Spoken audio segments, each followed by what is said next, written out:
Hey family, welcome back to my video. Today we will see, what if Harry Potter and Team 7 save the Hogwarts?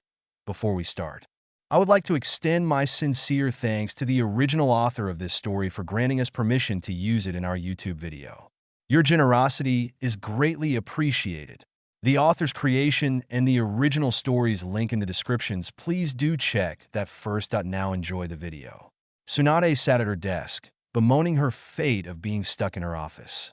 Suddenly, an owl swooped through the window she had propped open in hopes of a breeze. She stared at the owl, absent-mindedly fanning herself in the heat. The owl held out a leg with a piece of parchment tied on. She sighed.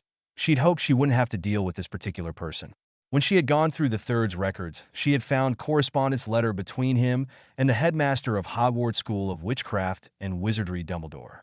He and the Third had apparently fairly good friends. They discussed their respective responsibilities often. This latest letter was the second Tsunade had ever received. The first had been addressed towards the Third, and she had to break the news to the headmaster that the Third was dead. She opened the letter and read through it thoroughly, then again to make sure she understood. He was requesting, very politely, the aid of some ninja to protect his school. He had specified that they be decent ninja, though he didn't require all to be jounin. He had said that it wouldn't be too difficult even with their basic skills. The last part confused her, though. I would also request the young teacher, Yumino Irika, that Saratobi had mentioned in one of our letters, to teach defense against the dark arts class this year. She shrugged. The man was willing to pay a decent amount for a year-long mission for at least 3 ninja to guard his school.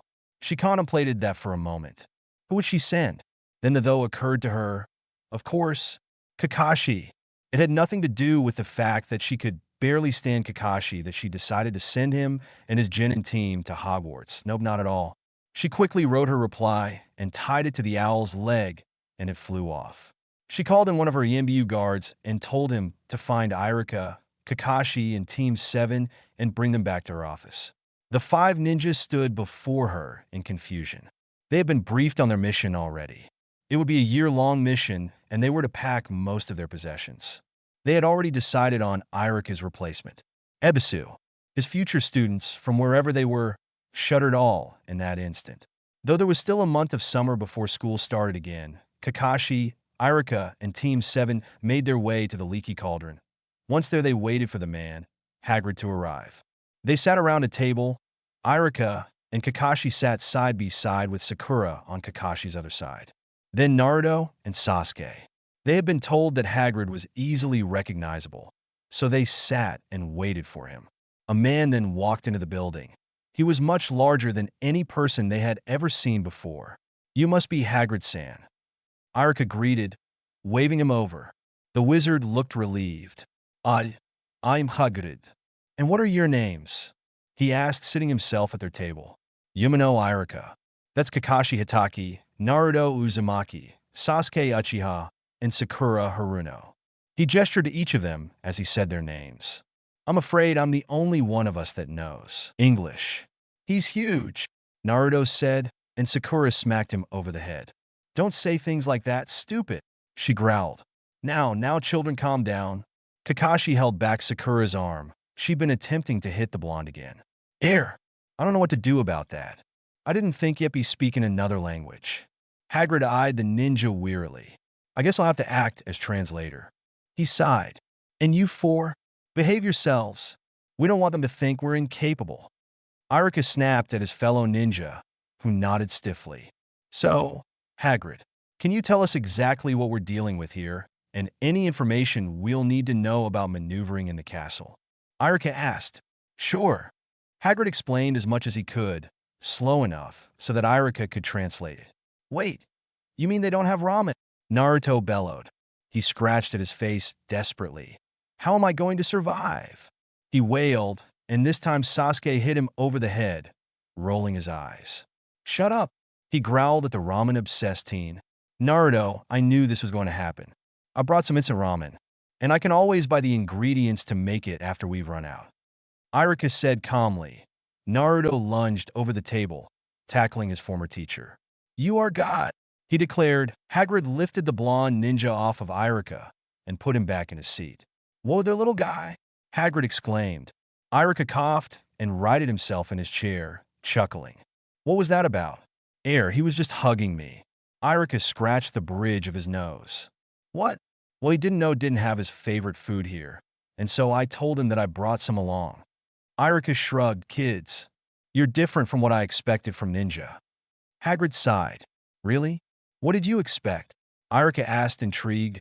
A sudden nudge from Kakashi made him turn to face the silver-haired man. Kakashi leaned in to whisper in his ear. Are we getting a room together? He asked. Irika blushed furiously. Kakashi-san, I hardly think that's appropriate. Irika spluttered. I was just asking a simple question. Kakashi held up his hands in defense. No, we don't. Irika answered. The three teens watched them strangely. Are you okay? Hagrid asked doubtfully, poking the Chunin lightly. Yeah, I'm fine. Ahem. So, when are we going to get on the train? A little while later, Hagrid led them to the train station. They all quickly went through the wall and stood in front of the Hogwarts Express. It was there for the single purpose of bringing the ninjas to Hogwarts.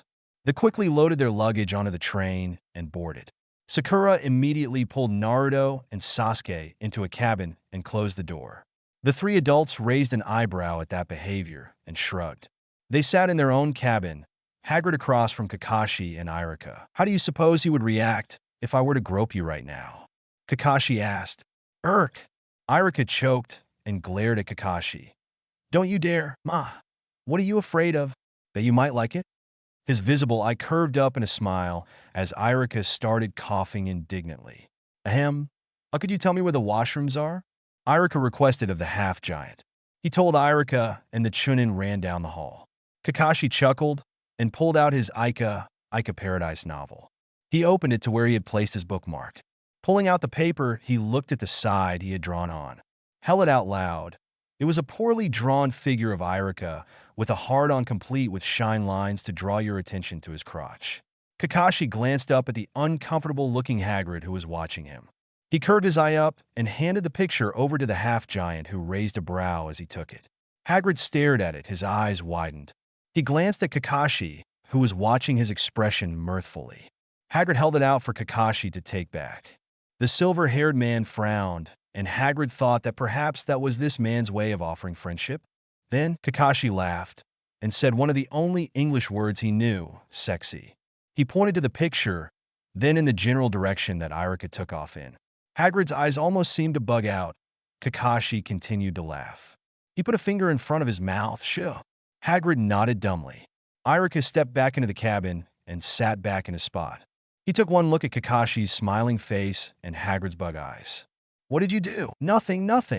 I was just showing him a picture I found. Remember this? Kakashi shoved the picture into Irika's hands. The Chunin stared at the picture. His face turned beet red. I thought you threw this out. He glared at the Jounin. Hagrid, what happened while I was gone? Yeah. I'm not really sure. He pulled out that bookmark and started Logan, showed it to me, and Hagrid cut himself off. Kakashi had been holding his finger in front of his mouth again. Yeah. How much English does he know? Well, he knows a few words. Irika blushed and scratched his nose. What words?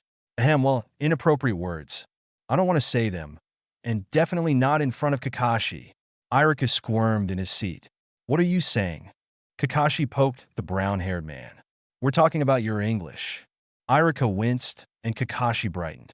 English, he said, and Irika started shaking his head. Crap. He covered his ears. I'm not listening. Sexy piece of ass, penis, cock, dick, hard, harder, more, deeper, please. Kakashi chirped as he counted off his fingers. Oh, and I cannot forget fuck. Yeah. Hagrid gaped at the silver-haired man. Is he done? Irika whimpered, and Hagrid nodded. Irika-sensei. Naruto's yell of disbelief was quickly smothered by the other teens. There was a poof beside the Chunin, and Kakashi was gone. What about Irika-sensei? Kakashi asked the students, appearing in their midst. Nothing. They squeaked. The door opened, and Irika stood there with Hagrid standing behind him. What's going on here? Irika questioned. Sakura thinks Naruto likes you. Sasuke replied calmly. I do not. Naruto shouted. You're sick, Sakura. He's family.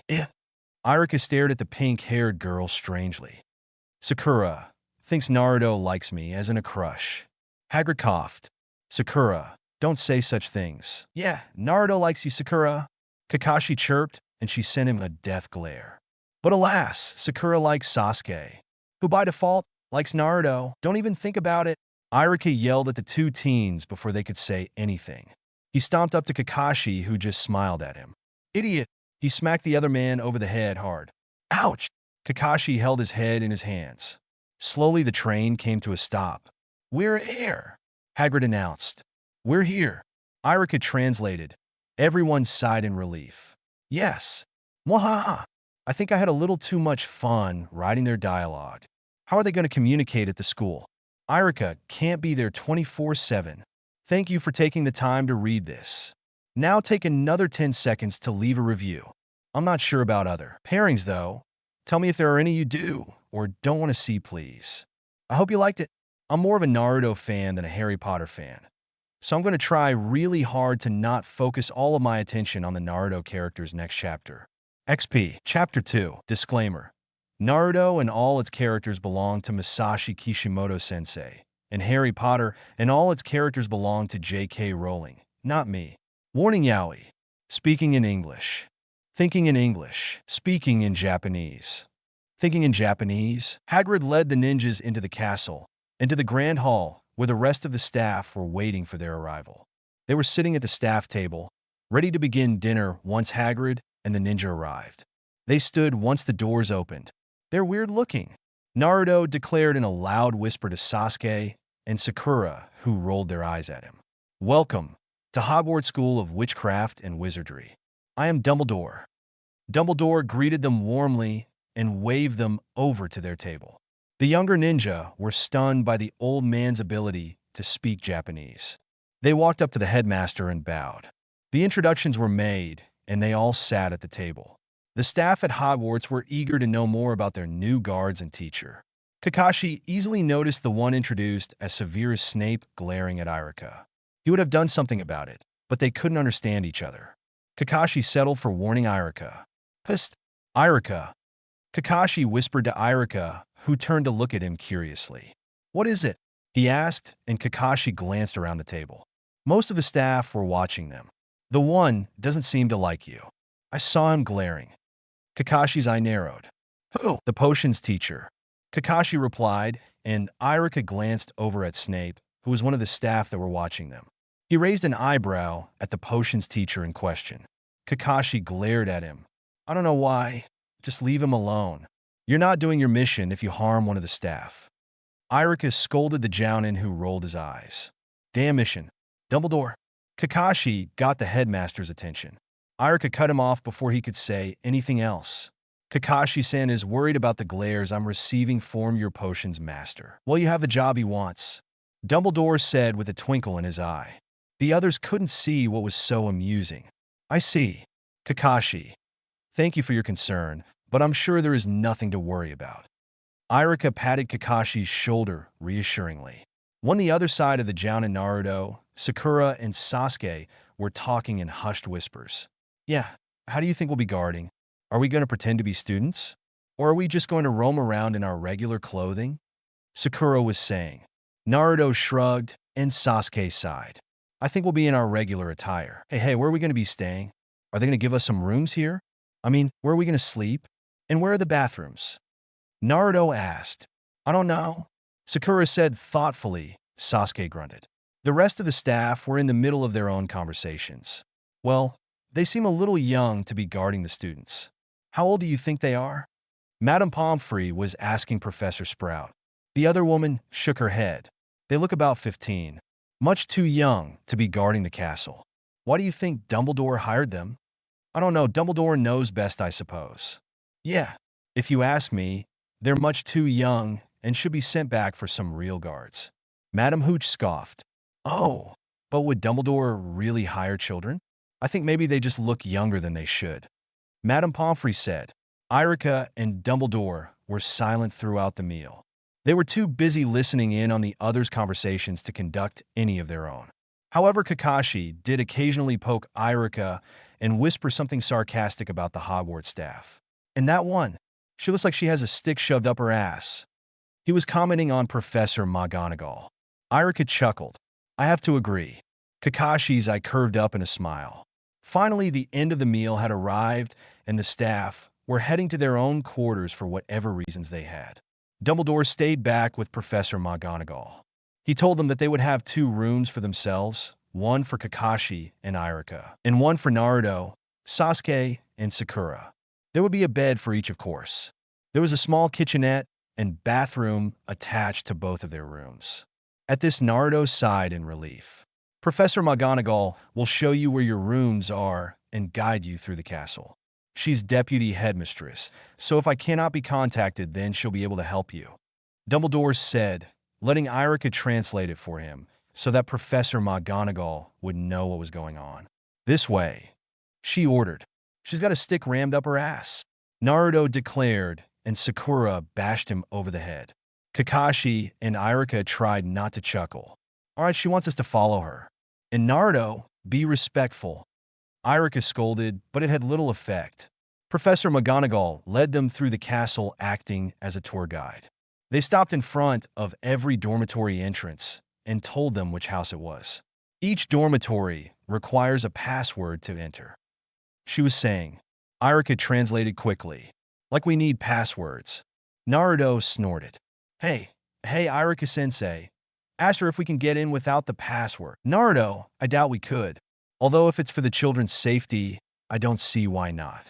Professor, would we be granted access without the password? Irika asked, and McGonagall regarded him for a moment. I think not. In the case of an emergency. Irika pressed. Then yes. Other than for the children's safety, you are not allowed in there. She stated. Only if it's for the children's safety. Irika wagged a finger at the other ninjas. And no lying to the portraits either. In an emergency, we need to have their full trust to enter. Right. And here are your rooms. This door is for the 3 teenagers, and this door leads to yours. And Kakashi was it. Irika nodded. Yours and Kakashi's. I've got work to catch up on. Your bags are already in your rooms. Good night. She left. All right.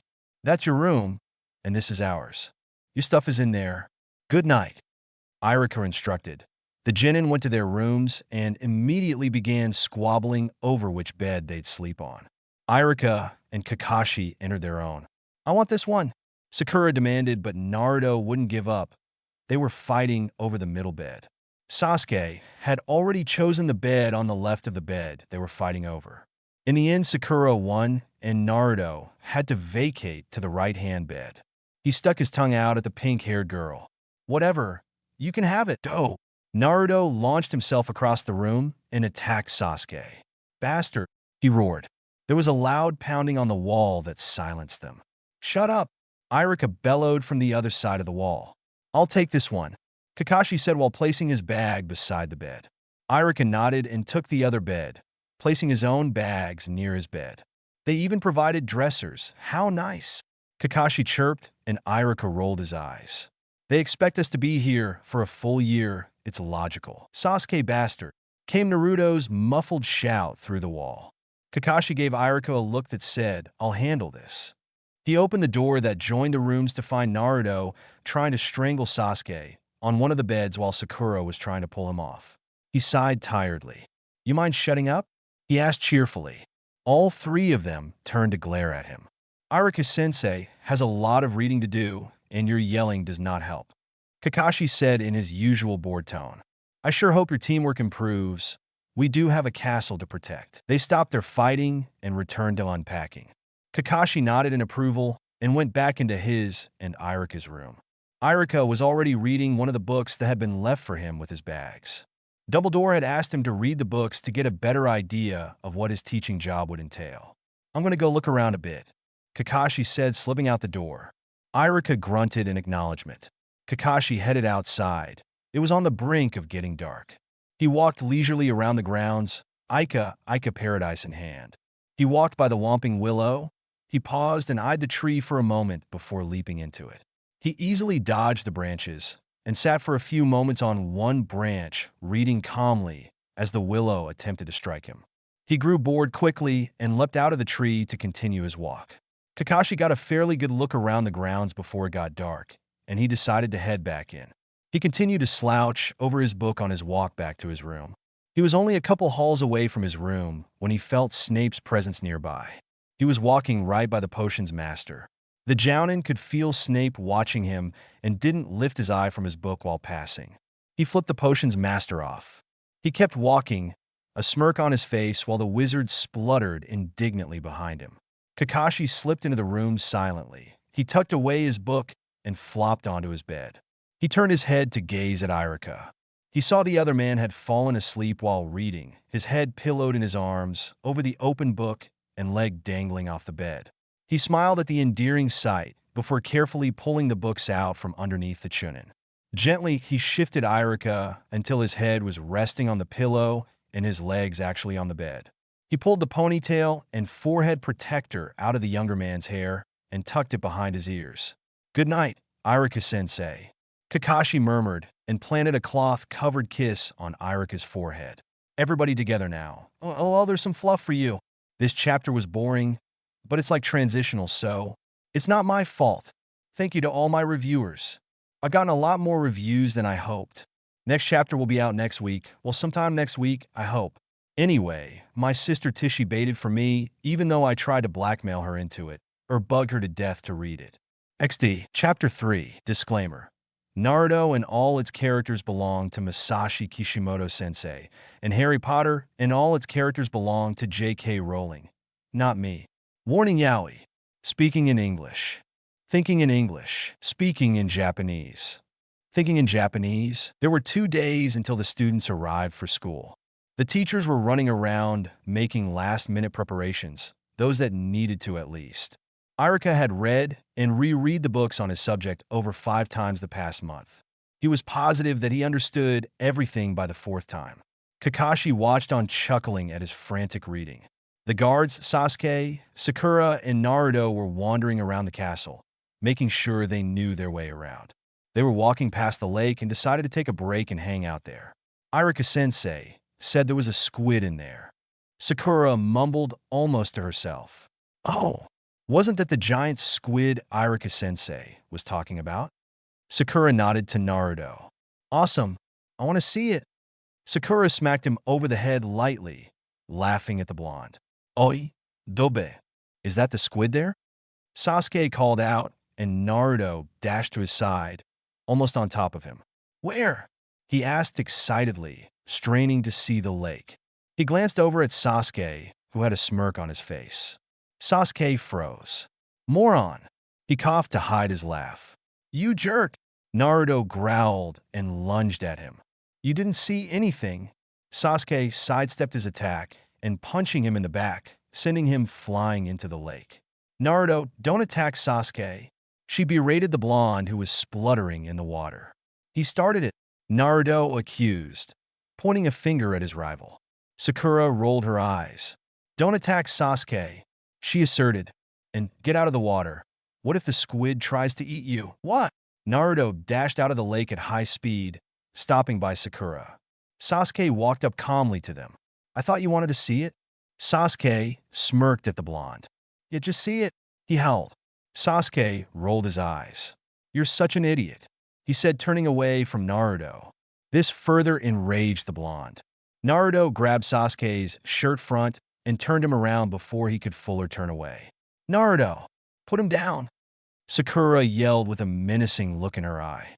"Hey, right?" Naruto gently put down the other boy and patted his shirt. "No harm done." Sasuke rolled his eyes again. "Let's go back," Sakura said, already walking towards the castle. "What?" Naruto stood there for a moment, confused. Sasuke heaved a sigh and grabbed the idiot's hand, pulling him along. "Sasuke, let go of me!" Naruto shouted, trying to squirm from the other boy's grasp. "No, hurry up!" Sasuke grunted, and they quickly caught up with Sakura. He didn't let go of Naruto's hand until they arrived back at their room. "Stop laughing at me," Irika shouted at Kakashi, who was still laughing. "Ah, you actually care about the opinions of these students?" he asked, flapping a hand at Irika. "Yes, I do. I need them to be able to learn from me, and if they don't think I can teach them, then they won't pay attention. Now leave me alone," Irika ordered. Kakashi just ignored him. "You'll be wonderful." Don't worry about it. Let's spar. He tugged on the younger man's sleeve. No, I got to be ready. He shoved the other man away. Kakashi sat back on his bed and pouted. Fine, I'll go. He sighed dramatically. Irika glared at him half-heartedly before laughing. Oh, Kakashi-sensei, I've been meaning to ask you earlier. How are we going to do our shifts? Sakura asked when she saw Kakashi come out of his room. She, Naruto, and Sasuke were just going into theirs. He almost rose an eyebrow at the faint blush on Sasuke's cheek. Well, I'll take evening shift when everyone's asleep. Kakashi looked thoughtful. Sasuke and Naruto will have the morning shift until lunch, then Naruto and Sakura until dinner, then Sasuke and Sakura until my shift again. Got it? His eye curved up and the three genin nodded determinedly. Good. We'll start the day before the kiddies arrive. All right. Naruto shouted happily, throwing his arms into the air, and consequently Sasuke's as well. It was still clutched to his own, and the blonde didn't seem to notice. Okay, see you. Kakashi disappeared, reappearing on the castle grounds. He strolled lazily, reading his book as usual. He ended up near Hagrid's cabin. Looking up curiously, he saw the half-giant tending to some strange dragon like horses with wings. He rose an eyebrow and walked up to the larger man. He tapped Hagrid on the shoulder. The half-giant leapt around started. Kakashi grinned behind his mask and pointed to the strange animals in front of them. He drew a question mark in the air with his finger. Hagrid looked at him funny for a moment before realization dawned, and he pointed to the strange beasts. Thestral. Thestral. Kakashi repeated, his accent thick and making the word almost incomprehensible. He pointed to the Thestrals and repeated himself, Thestral. Hagrid nodded approvingly. Kakashi nodded as well, burying his face back into the book. He waved carelessly as he walked away. Hagrid stared after the silver-haired man nervously. He still hadn't gotten over the incident on the train. He shuddered. Kakashi walked back to the castle to ask Irika about the Thestrals. Since the teacher was studying everything about the school, he probably knew. He arrived at the castle and quickly made his way back to his room. He entered slowly, careful not to bother Irika. Irika looked up from his books.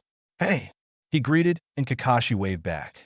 What do you know about Thestral? He asked, sitting himself down on his bed and putting his book on the nightstand. Oh, well, they're black, winged horse-like creatures, with bright white eyes and dragon faces and necks. What else did that book say? Oh, they're attracted to the smell of blood and can only be seen by those who have seen death. Why do you ask? Irika rattled off, then looked at Kakashi curiously. Well, I saw Hagrid with some, and I asked him what they were, and he said Thestral, he shrugged. I see. Irika nodded. Why does he have some? They're used here for many things. One is pulling the carriages full of students to the school from the train. Irika replied. Some take the same boats we did, though. Imagine being one of the students, not being able to see them. I bet they don't even know they exist. Horseless carriages. Kakashi said happily. Irika smiled and nodded, like a proud teacher. He went back to his piece of paper. He didn't care for the parchment and quills they used here. He was writing his lesson plans in Japanese. He could write English perfectly, but he felt more comfortable with Japanese. Introduction to Defense Against the Dark Arts. Kakashi was leaning over his shoulder, reading the page. They're my lesson plans. Irika said, it might be good to have you to use in my demonstrations for some of the physical stuff. Kakashi's eyebrow rose. I like physical demonstrations, he said suggestively, waggling his visible eyebrow. Irika stared at him, puzzled a moment before blushing red and throwing his pen at the jounin. It hit him right in the face. He laughed. Why you? Irika growls and moves to take a kunai from his holder only to find he'd taken it off. He glared at Kakashi and gathered his towel and shampoo. He disappeared into the washroom. Need any help in there? Kakashi called through the door. He heard a crash and cursing from inside. He laughed and went to his own bag to set out his weapons. He was starting his shift in a while, starting his job that day, instead of waiting the 2 days until the students arrived. At least that way he was ready. He waited until Irika came out of the shower to leave. He watched the other man slip out of the bathroom with just a towel around his waist.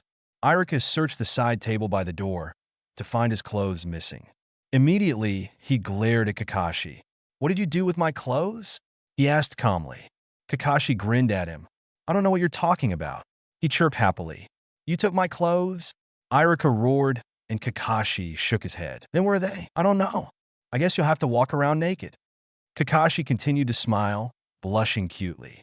Irika scowled at him and rummaged through his drawer. Nothing.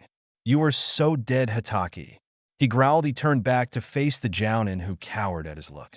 Kakashi was having trouble keeping the laughter out of his voice, however. It was really hard to take someone seriously when they're wearing nothing but a towel. Irika pounced on the other man, pinning him to the bed in a suggestive manner. His hands were around the silver-haired man's neck, strangling him. Nah. Naruto has them. Phew. Kakashi gasped out. Irika let go of him and was about to ask him something, but was cut off. Irika-sensei, why are your clothes in my bag? What are you doing? Naruto asked, having just walked through the adjoining door. Irika blushed furiously. Bring me my clothes, please, he said, and Naruto nodded dumbly. Kakashi laughed, the sound coming out somewhat wheezy from the strangling. He squeezed his right hand, which had found its way onto Irika's ass. The dark-haired man yelped and elbowed Kakashi, moving away from him. Idiot! Don't do that! He bellowed, smacking him upside the head.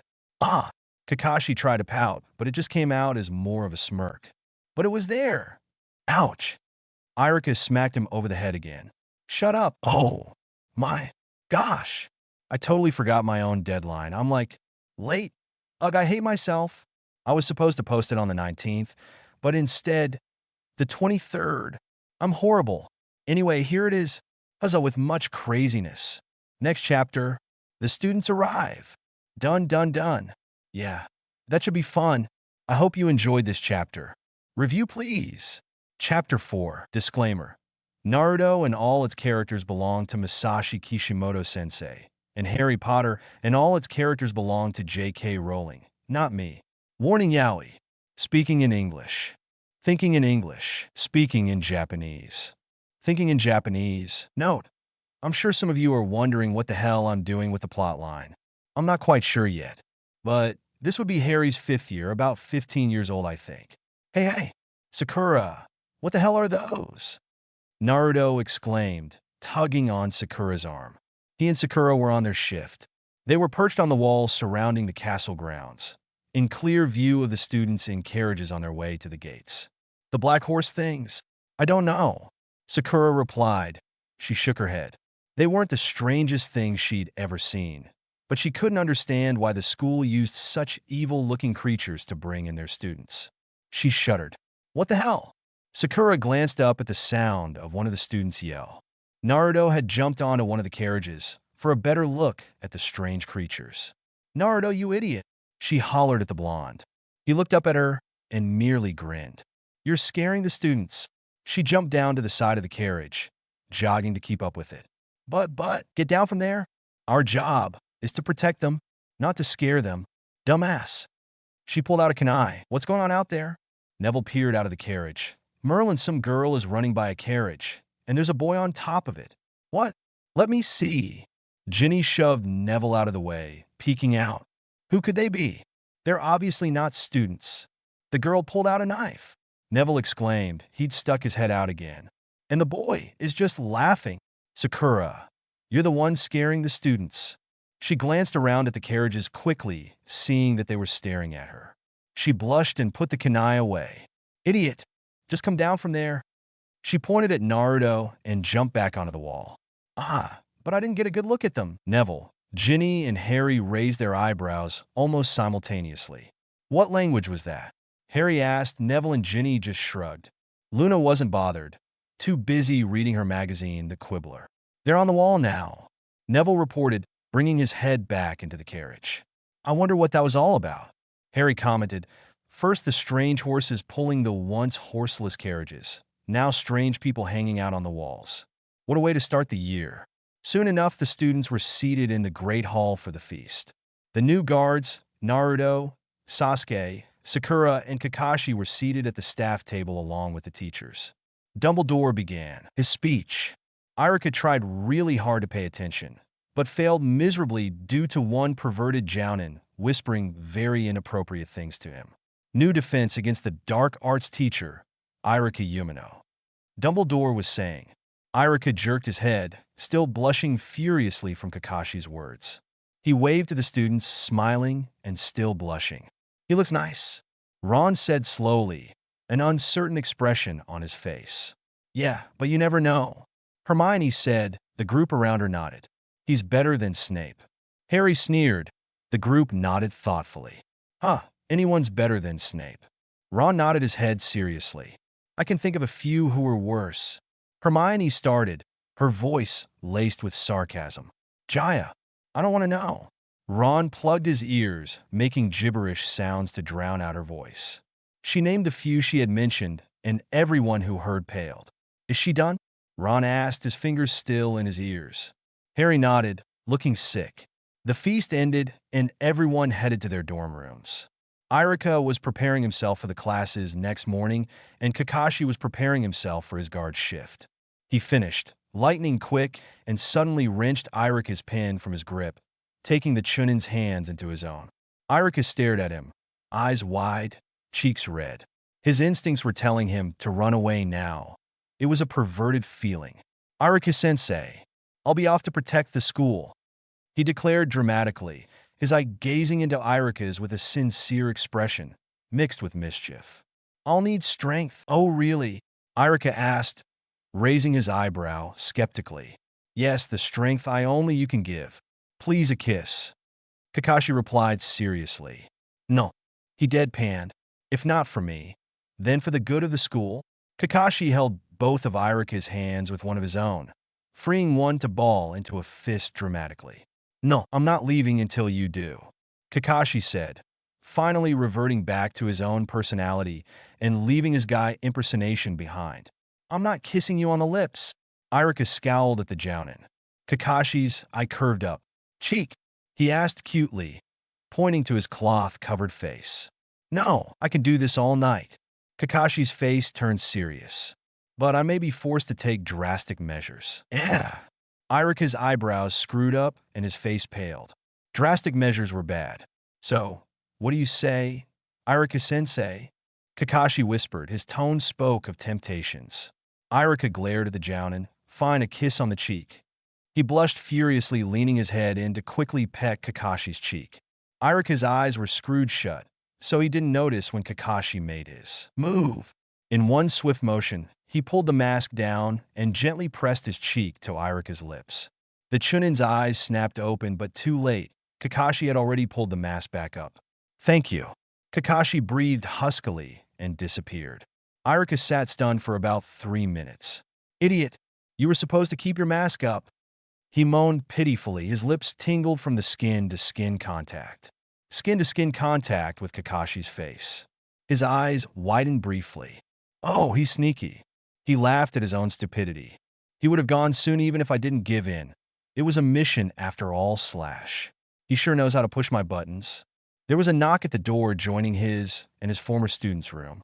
Yes, Arika-sensei, I was wondering, could you teach me English? Sakura stood there, a hopeful smile on her face. Sure, you know a few of the basics already, right? She nodded. All right, I can start tutoring you tomorrow, after classes, all right? Right? Thank you, sensei. She bowed and retreated to her own room once again. Hey, Sakura-chan, what were you talking to Irika-sensei about? Naruto called. Nothing, idiot. Go to sleep. Irika chuckled and returned to his lesson plan reviewing. In the Gryffindor boys' dorm room, Harry and Ron were discussing their new defense against the dark arts teacher. I think he'll be a good teacher, Harry said. Ron raised an eyebrow. How can you be sure? We've only just seen him. I don't know. He gives off friendly vibes. He shrugged. He's foreign, right? And he was wearing that headband that the rest of the guards were. Ron said thoughtfully. Where do you think he's from? I don't know. They speak another language. Harry shook his head in confusion. Did you see the two on the wall when we were in the carriages? No. They were on the wall? Yeah. The blonde and pink-haired ones. Harry explained what happened. No way. What are they? Some kind of magical being we've never heard of? Ron asked, astonished. Maybe. Do you think the new teacher will clear anything up? Ron shook his head. I don't know. Thought so. They grinned. What about their appearances? The new teacher's face had some kind of line on it. And the old one, he had a mask over his face. Their clothing was like nothing I've ever seen. At least the new teacher was wearing robes. Ron rambled. I can't imagine what the people in their hometown look like. Huh, they look like a bunch of freaks if you ask me, Ron declared. There was a sudden cough from one of the other beds. They went silent. Ahops, the redhead whispered. We should go to bed. We got data after lunch tomorrow, so we can ask our questions then. Harry said, and they slipped under their covers and drifted straight to sleep. Kakashi silently roamed the halls, stretching his senses to cover the castle. The magical signatures here were never hidden, so monitoring the different energies wouldn't be so hard.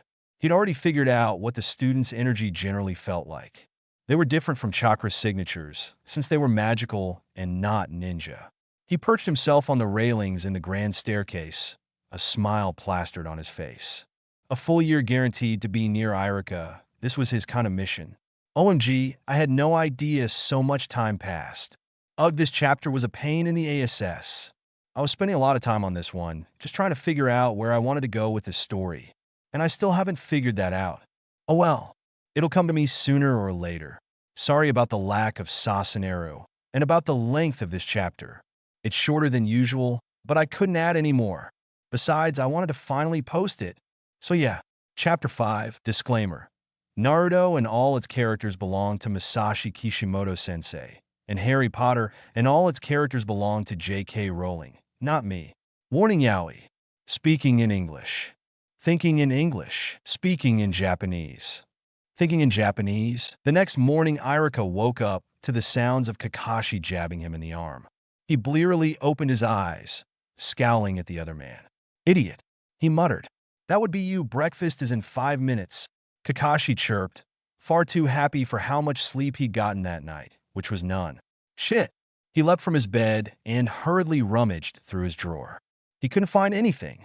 Here, Kakashi called, holding up a pile of folded clothing. Thank you. Irika smiled gratefully and took the clothing with him into the bathroom to change. Why didn't my alarm clock go off? He asked through the door. A thump and a curse was heard as well. Because I turned it off. Kakashi grinned at the slew of curses from the Chunin. Why would you do that? Idiot. Irika fumed. Because you just looked too peaceful to wake. He smirked. And so I could hide your clothes and replace your underwear with. What the hell are these? Irika howled from inside the bathroom. Underwear. Kakashi called back, clearly amused. I do not wear pink, frilly panties. Irika exclaimed. Kakashi giggled. You do now. Hurry, you're going to be late. The Jounin smacked the door, laughing. I hate you. I don't say that. I love you. Irika came out of the bathroom finally, his scowling face beet red. Let's go. Jaya Kakashi-sensei. Let go of me. Kakashi had grabbed Irika's arm and was dragging him out for breakfast. Quit it. The students might see. So? I don't mind if they see us together. Kakashi grinned cheekily back at the Chunin. Idiot. I'm mine. Irika growled. And we're not together. You wound me. Kakashi said with a laugh. Ah, here we are. You can let go of me now. Irika pulled back, desperately trying to get out of the Jounin's hold. They were standing before the doors. Irika grasped the frame to keep himself from being dragged into the eating area. Lee, go. Komi. Kakashi pulled him closer to the door. Irika suddenly allowed himself to be pulled forward, aiming a punch to the Jounin's face. Harry, Hermione, and Ron turned the corner to find the two just as Irika had pushed Kakashi up against the wall. They stared in shock at the display of physical violence from their teacher. Oh, Irika-sensei, this is highly arousing. Kakashi gasped huskily. Irika's face turned bright red. Pervert. He aimed to punch the Jounin in the face again, but suddenly there were 3 cries behind him. Professor! Harry, Hermione, and Ron exclaimed. Irika paused mid-motion and jerked his gaze to the 3 students. His eyes wide. He was distracted long enough for Kakashi to get the upper hand. He flipped them around so that Irika was the one up against the wall. Kakashi-sensei, get off now. I'm serious. Irika scowled at the silver-haired man. Oh! Kakashi leaned in to whisper into the other man's ear. And what do I get out of it? If you don't get off me right now, I'm going to knee you in the groin. Irika glared one of his worst glares. Kakashi gulped and moved away, holding his hands in front of his groin protectively. Now go. And you three. The three gulped nervously. Their faces were pale, and they were speechless. Go on in. Breakfast is the most important meal of the day, after all. He chuckled nervously. Professor? Hermione started. Irika shook his head. Please call me Irika-sensei. He smiled disarmingly. The three students looked confused. Why? Ron asked. The previous Hokage, leader of my home village, was called the Professor. I couldn't accept that title. It means too much. He smiled sadly. Sandame, how long has it been since Orochimaru killed you? All right, Irika-sensei. Hermione smiled at him brightly, earning a similar smile back. Now, breakfast. He made a shooing motion with his hands, motioning for them to go through the doors. He followed, heading to the teacher's table. Naruto, Sasuke, and Sakura were already there. Naruto and Sasuke seemed to be having a disagreement. The teachers at the table were watching them warily. Suddenly, Naruto shouted, I'm going to kick your ass, bastard. He leapt up along with Sasuke and Kakashi, who was trying to hold them back from each other. Irika dashed up to them, grabbing Naruto by the collar, allowing Kakashi to hold Sasuke back. Idiots, look at the scene you're making. Sit down and save the violence for the enemy. Jeez. Irika howled. First thing in the morning, too. What a way to start the day. He muttered. But Irika-sensei, you should have heard what he said. Naruto shouted back. Irika glared at him fiercely. Shut up. I don't care. Just shut up and eat your breakfast. Now. Irika bellowed. The two genin sat down silently. Irika took a deep breath and smiled to the students and teachers that were staring. He bowed. I'm very sorry for interrupting your morning. Plus resume your meal. He bowed again. He sat down calmly in his seat and immediately buried his head in his arms. You are all so embarrassing. He moaned. Are they always like that? One of the female teachers asked. Irika lifted his head up to look at her. He blushed in embarrassment. Oh, they get into many fights. If they do get into a fight, find me or get Kakashi to find me. Don't try to stop them. We can't have them fighting on school grounds, McGonagall pointed out. Irika smiled sheepishly. If they begin to yell at each other, just yell stop. Irika said, stop, right? It means stop. Also, if they get physical, then don't get involved. They're short-tempered and could quite possibly turn an attack at you. Irika shook his head ruefully. None of your magical spells can stop a chakra-aided projectile. Chakra? She asked, looking confused. It's like our magic, except different. He shrugged. Naruto, Sasuke.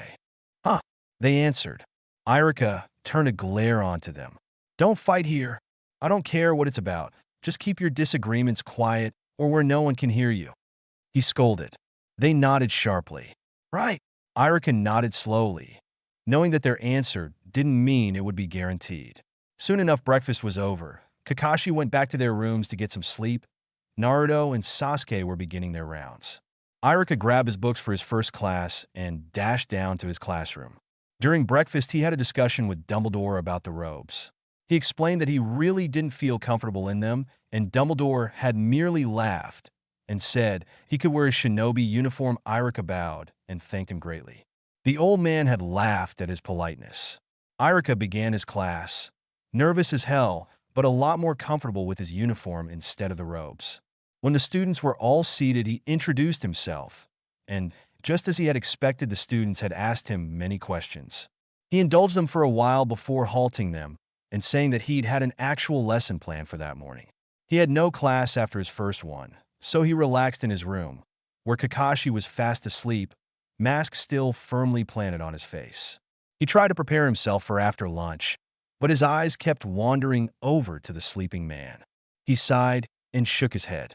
Idiot. Naruto and Sasuke met up again after having circled the castle once. In front of them, the students in Hagrid's class were learning about thestrals, and Naruto, excited, called Sasuke over to them.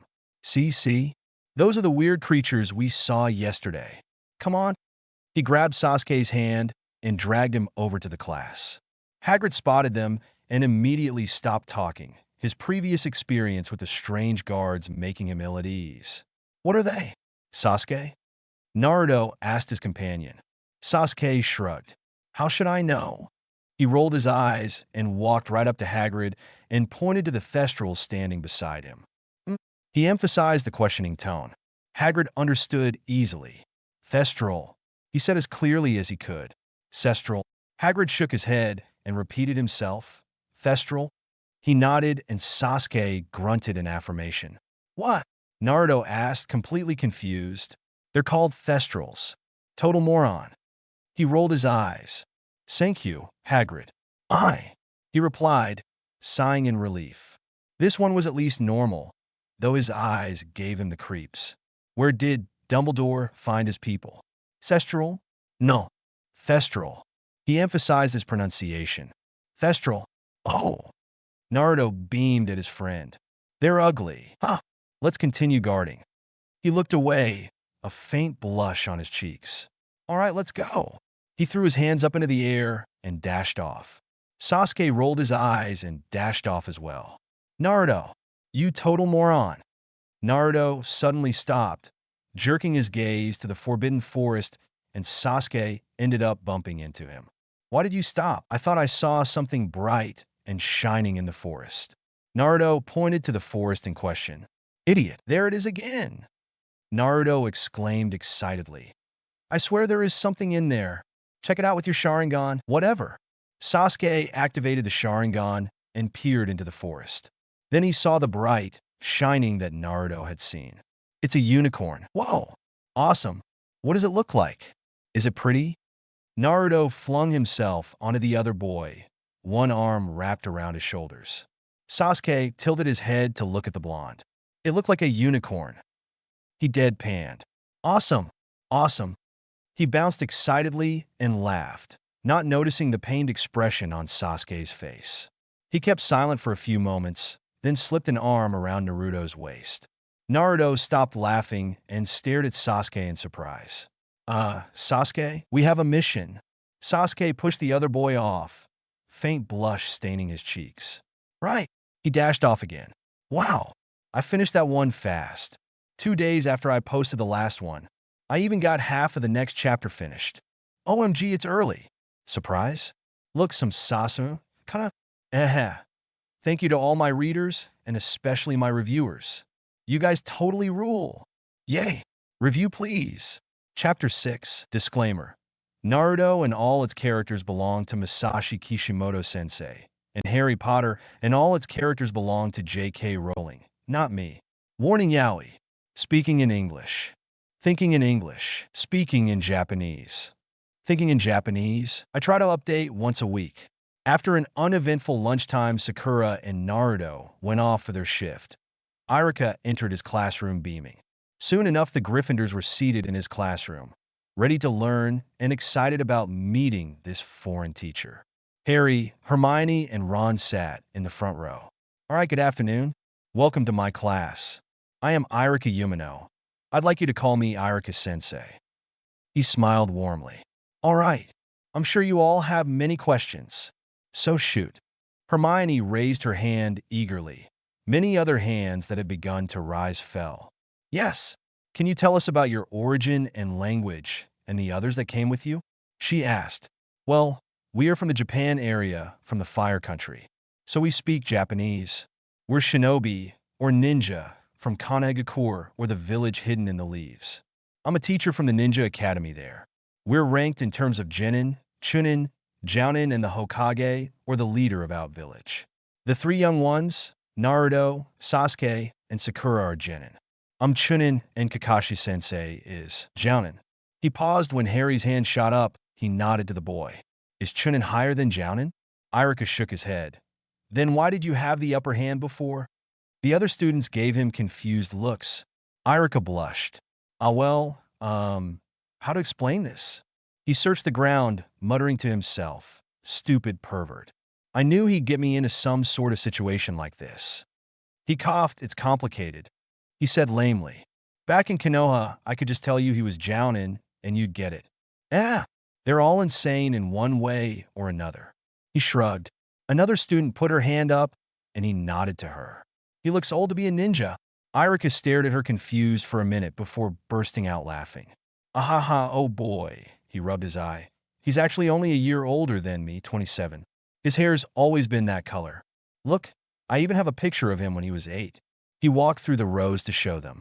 They gasped in shock. The picture Irika held showed Kakashi and himself when they were small, arguing and poised with kunai. He went back to his spot in front of the classroom. Irika-sensei, why is he fighting with the other person in the picture? A student spoke out, and Irika chuckled. That was actually the first time Kakashi-sensei and I met. We had disagreed over something, and being the idiot I challenged him. He kicked my ass pretty badly, even though he was going easy on me. No surprise, he was a chunin then, and I was still in the academy. He chuckled at their stunned faces. Any more questions? Ron raised his hand that time. Why did Dumbledore hire you? He asked. Irika looked puzzled. I have no idea. I was never told. He grinned at the shocked expressions. What? Why didn't you ask him? Someone spoke out. This is a mission. There is no need to know why I was chosen. Only what I'm supposed to do. He shrugged. I do miss my other students, though. I'm sure they're going to be pissed at me when I get back. The chunin scratched the bridge of his nose sheepishly. I left them with a substitute they hate. So, any more questions? Why aren't you wearing robes like the first day? Someone asked. I'm not going to wear those anymore, because they hinder my movement. I'm going to be teaching you some things this year, physical things, so I'm going to tell you some days to come in training clothing. Clothing you feel would be most comfortable in if you're learning combat moves. After all, I'm going to teach you how to defend yourself against the dark arts. And it makes it a hell of a lot easier to use the spells if you're confident in your movement. He explained. Another hand shot up. Irika-sensei, there's something pink hanging from your side, the girl said with a giggle. Irika glanced down at himself, finding that a few frills from his underwear were showing through the exposed sliver between his pants and shirt. Gah! He pulled his shirt down, his face going beet red. He glanced up at the amused/disturbed/clueless faces before him and laughed nervously. This would be one of Kakashi-sensei's pranks. The class burst out into giggles, and Irika's face flushed further if that were even possible. He grinned at them sheepishly. I'm going to kill that idiot. His eye twitched, grin still in place, making him seem that much creepier. Let's start the lesson, shall we? Soon enough, lunchtime rolled around, and Irika dreaded confronting Kakashi about his behavior. He knew the Jounin would turn it around and tease him some more, but he couldn't let him get away with it. So he sat, once again, at the lunch table with the other teachers and the guards. Kakashi sat beside him, a smirk obvious behind the mask. Irika stared at him apprehensively. So are you wearing them? He asked in a whisper. Irika barely heard him. What? He rose an eyebrow. Kakashi's smirk grew, and he leaned closer, trailing a finger up the inside of Irika's legs and stopping just before his crotch. The chunin's eyes widened, and he instinctively slapped the other man on the hand. Idiot! What do you think you're doing? In a public place, no less. What's he doing, Irika-sensei? Naruto asked, and Irika shook his head with a laugh, mumbling that it was nothing. So are you wearing them? Kakashi asked, annoyed at having Irika's attention taken away from himself. Irika replied angrily. Kakashi's eye lit up. So, you're not wearing any underwear? He teased. What? I'm wearing them. God. He stuttered and buried his head in his hands. I can't win with you. Well, you could just agree to go out with me. Kakashi trailed off. No!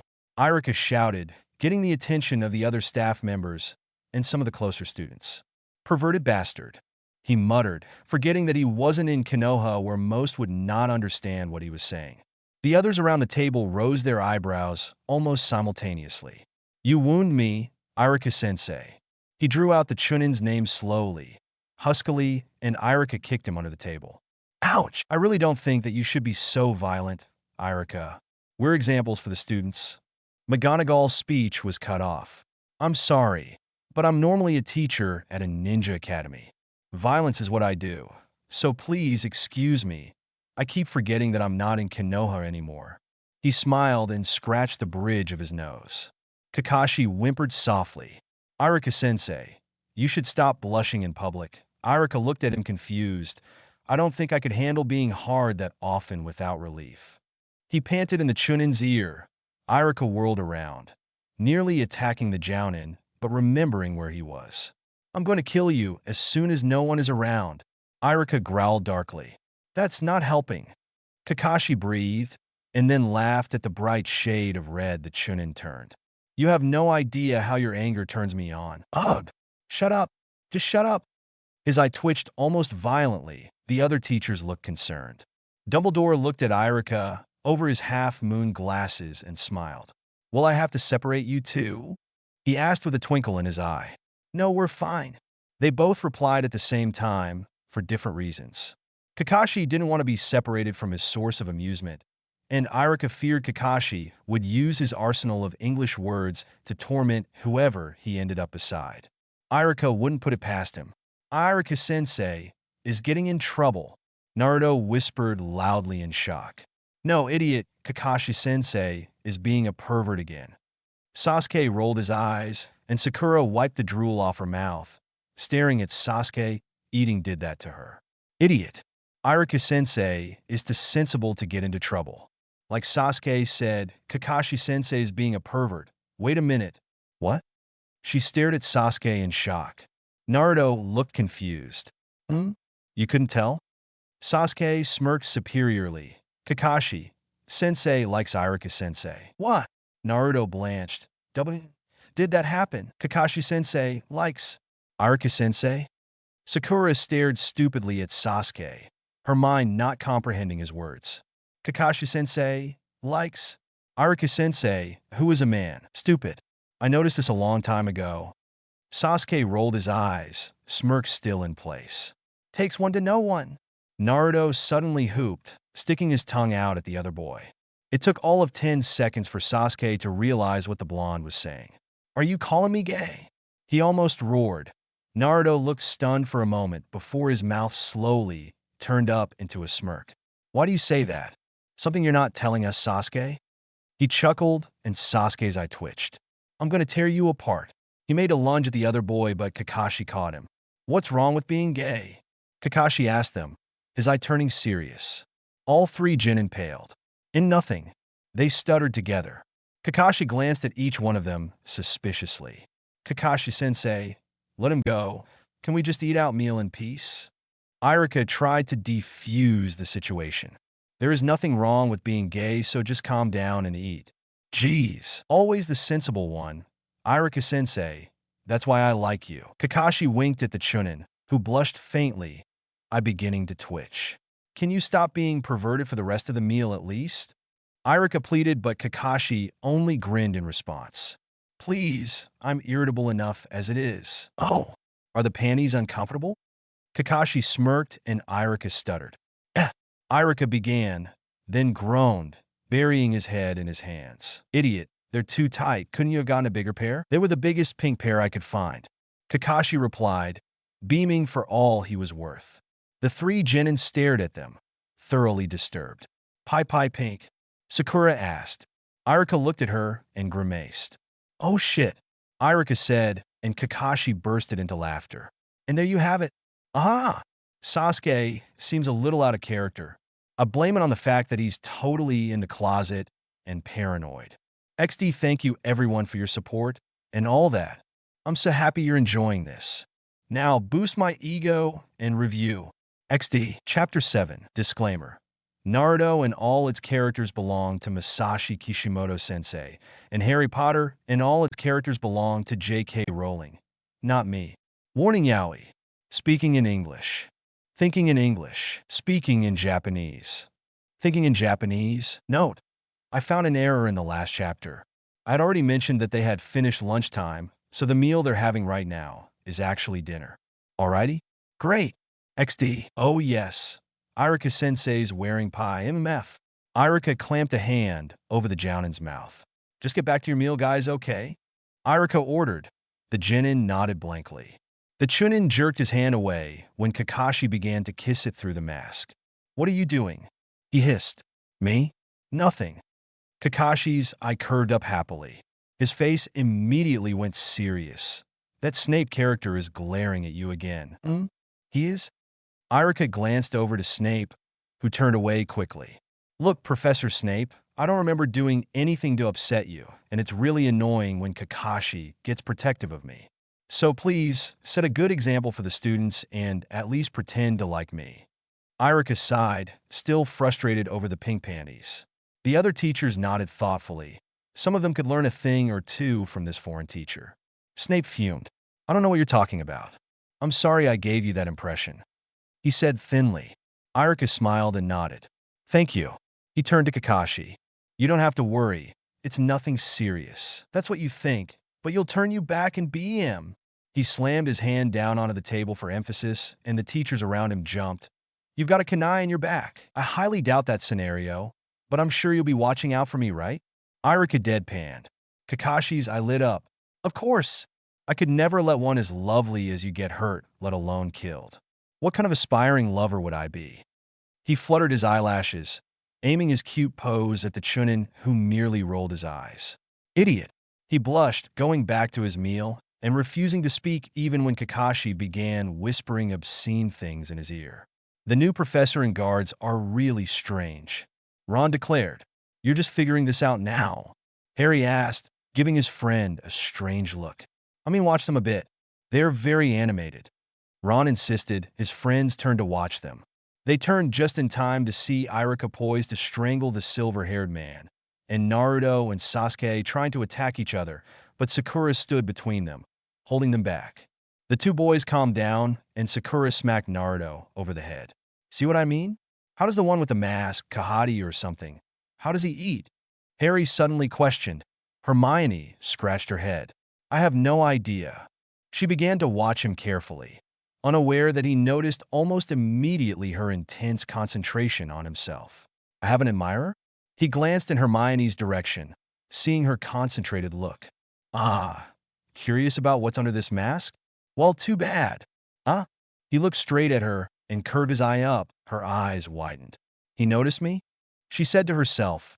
Ron, who was to her left, looked at her strangely. Who did? He asked. I was watching the masked one to see how he ate, and he suddenly looked at me and winked or smiled or something. I can't tell with all that stuff on his face. She grumbled. Maybe that's one of their powers? Harry suggested. Soon enough, all three of them were watching the silver-haired man intently. Kakashi grinned and leaned toward Irika to whisper in his ear. The Chunin braced himself. We got an audience, Kakashi said. Irika turned to him with a confused look on his face. What do you mean? He asked. Kakashi chuckled. 3 students at the Gryffindor table are staring at us. I think they want to see my face. He giggled, and Irika's eyes widened. We'll get them to stop, Irika replied, frowning at the other man. He went back to his meal. Okowa. Kakashi grinned evilly, already knowing what he would do. He formed a few hand seals under the table, creating a jinjutsu that would disguise himself, and Irika and only Hermione would see. Everyone else would see what was really happening, which was nothing. He's taking it off, Hermione said. The other two turned to her in confusion. No, he isn't, Ron said, glancing back between Kakashi and Hermione, not seeing what she was seeing. Her eyes widened. What she saw was Kakashi slowly beginning to take off his mask, but using one hand to pull Irika's face closer to his, covering his own with Irika's before she could get a glance at it. Her face flushed when she realized what she was seeing. The 2 men were making out right there at the staff table, the Chunin's hands around Kakashi's shoulders and his hands in Irika's hair. She stared at them, stunned at the fact that 2 men were making out right in front of her, in front of the whole school. She glanced around, seeing no one reacting to it. Was it her imagination? Mione? Are you okay? Harry asked, and Ron poked her in the shoulder. She looked at him, her face flushed and her eyes wide. You don't see it? She looked back at the lip-locked couple only to find them in the exact position they were in before they had started making out. Irika's cheeks were no longer red, and Kakashi's eye was still curved up. I think I just had a hallucination. Hallucination? Are you feeling all right, Mione? Ron asked, concerned. Hermione smiled at him. Yeah, I'm okay. That was really weird, though. She shook her head, still staring at the silver-haired man. Kakashi opened his eye, making sure he had her attention. He held his index finger to his lips in a shushing motion. Her eyes widened again. They won't be staring at us anymore. He whispered to Irika, who gave him a strange look. Please tell me you didn't scar them for life. Irika said calmly. Actually, quite the opposite by the look on her face. He chuckled, and Irika looked over at Hermione, who was looking at him, and noticed she was blushing deeply. He consequently blushed as well. "What did you show her?" he asked, his eye twitching. Kakashi giggled nervously. "Oh, don't worry, nothing that bad. Besides, she thinks she was imagining things, and she was the only one who saw, so no one would believe her even if she would say what it was." He held his hands up in a defensive gesture. "Don't hurt me. You are so lucky I can't be violent here." Irika bellowed, and Kakashi laughed, sending a prayer of thanks to whoever or whatever had saved his groin from Irika's wrath. Soon enough, dinner was over, and Sakura and Sasuke began their shift of guard duty. They had split up, going on their own path until they would meet up inside the castle and patrol that together. "Sasuke-kun." Sakura greeted. He replied with a grunt. "This seems a little too easy." Sakura sighed. "It's only the second day. The enemy is not going to launch an attack so quickly." Sasuke said, holding back a twitch. "Right." She sighed again, then froze. "What was that? I heard it too." "It came from behind you." Sasuke glared in the direction the noise had come from. He deduced that it was footsteps, 2 pairs to be exact. "I can't see anything. How about you, Sakura?" "I can't see anything either, but it's coming closer," Sakura said. Sasuke suddenly leapt into action, pinning whatever it was to the wall. He felt his hands go around his shoulder and a neck. "Eh!" Sasuke demanded. A head suddenly appeared in front of him. It was a student. He let them go, and they both appeared fully, holding some kind of invisible fabric. "Interesting. If we had those, we could easily shield ourselves," Sakura said in awe, ignoring the panicked looks on the students' faces. "Nice. Thank you," Harry said, not really understanding what was going on. "No problem," she replied, beaming, her accent causing the students to pause a moment. "You know English?" Ron asked, confused. Sakura frowned. "Laturu English," she replied, blushing faintly and scratching her cheek. "When did you learn English?" Sasuke asked her, confused. "Arika-sensei is teaching me."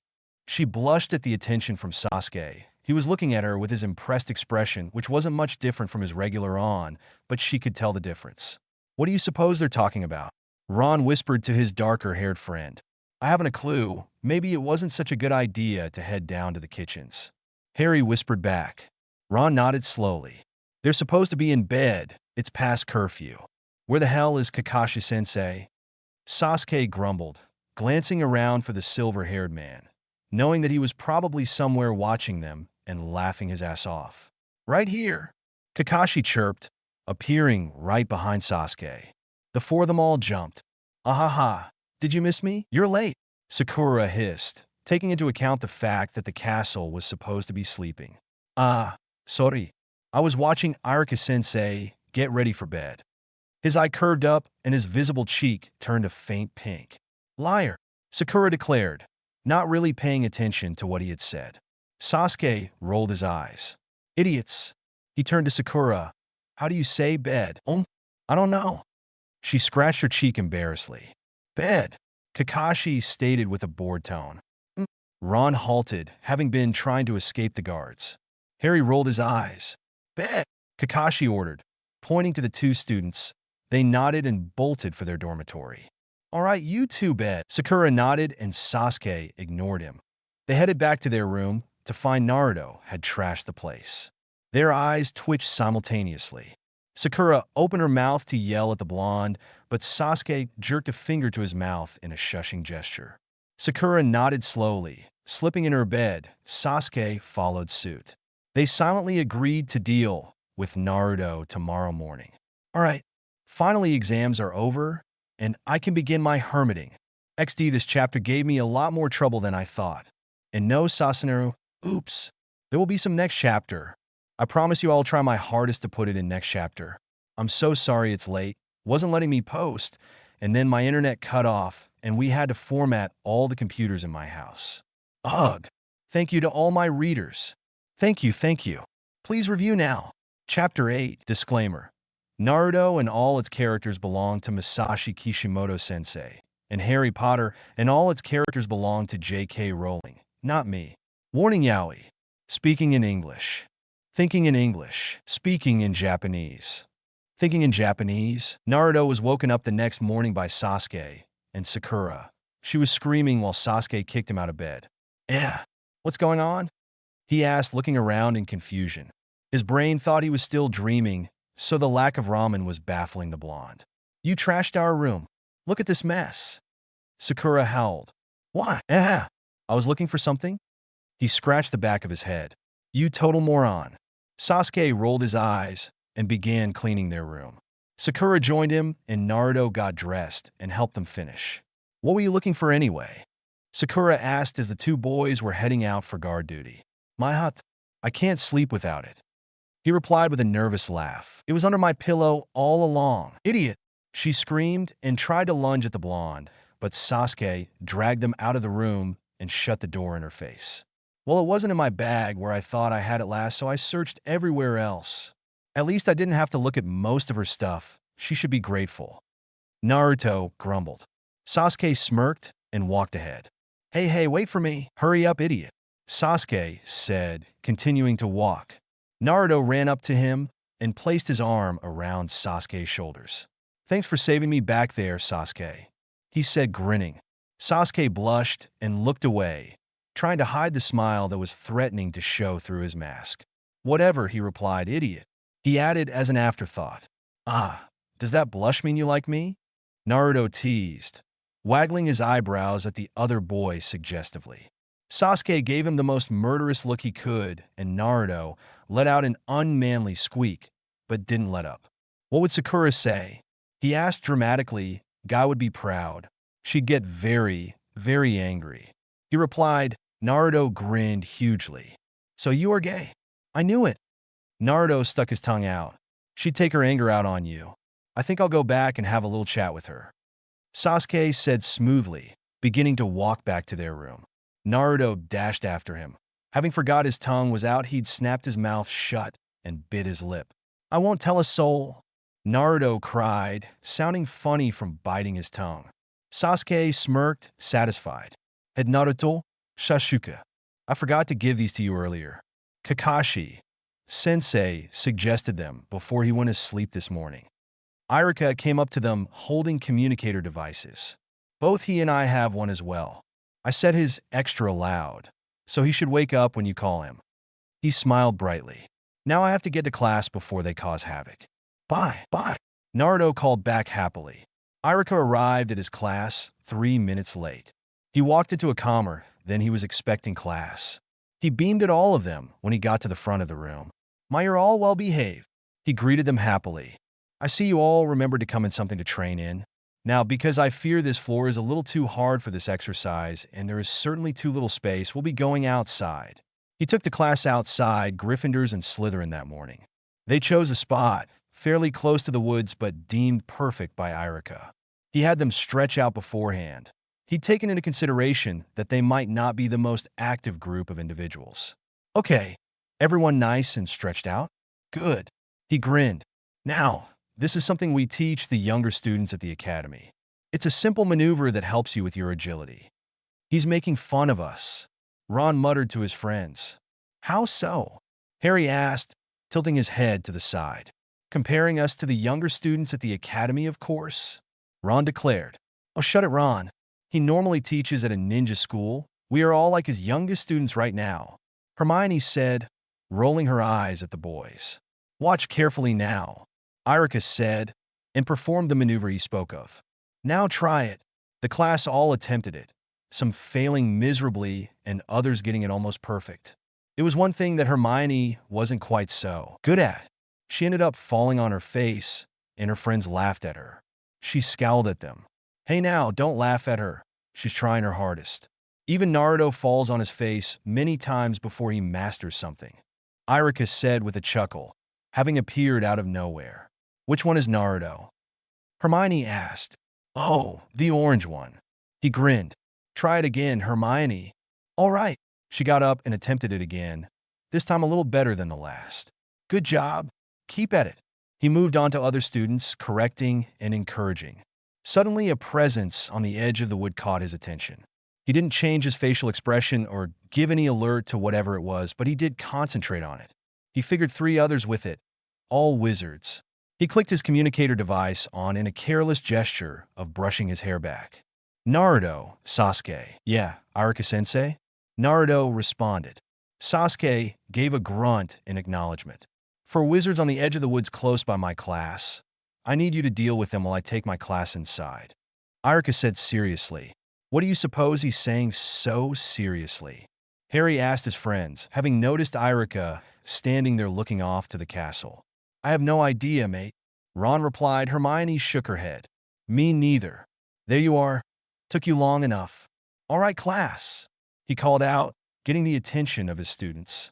Slight change of plans. We're going back inside, he declared.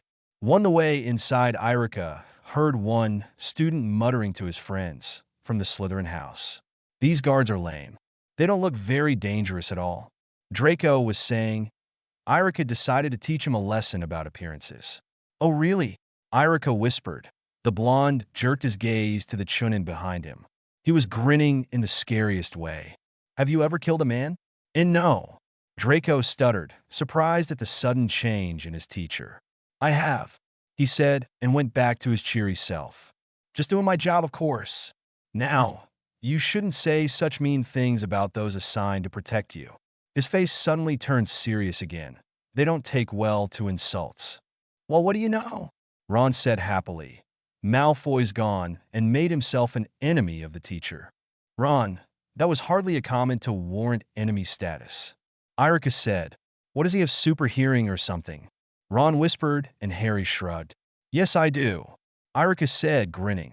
Actually, I'm just training my hearing to pick up whatever you guys are saying. So, why are we going inside? Hermione asked the question that was plaguing everyone's minds, trying to change the subject. I didn't want you there when Naruto and Sasuke dealt with our unexpected visitors. He replied, they look confused. You mean an attack on the school? Harry asked, suddenly interested. It wasn't like the other teachers had ever been so free with information regarding their safety. Oh no, nothing like that. I'm sure they were just scouting out the school. You're all old enough that I can be frank, right? Iruka asked. They nodded. They're probably planning a future attack on the school. I feel a little guilty for feeling almost relieved, but this will keep Kakashi from being bored, and perverts must be kept entertained. He muttered the last part, not really expecting any of them to really hear what he'd said. 1. PP pervert.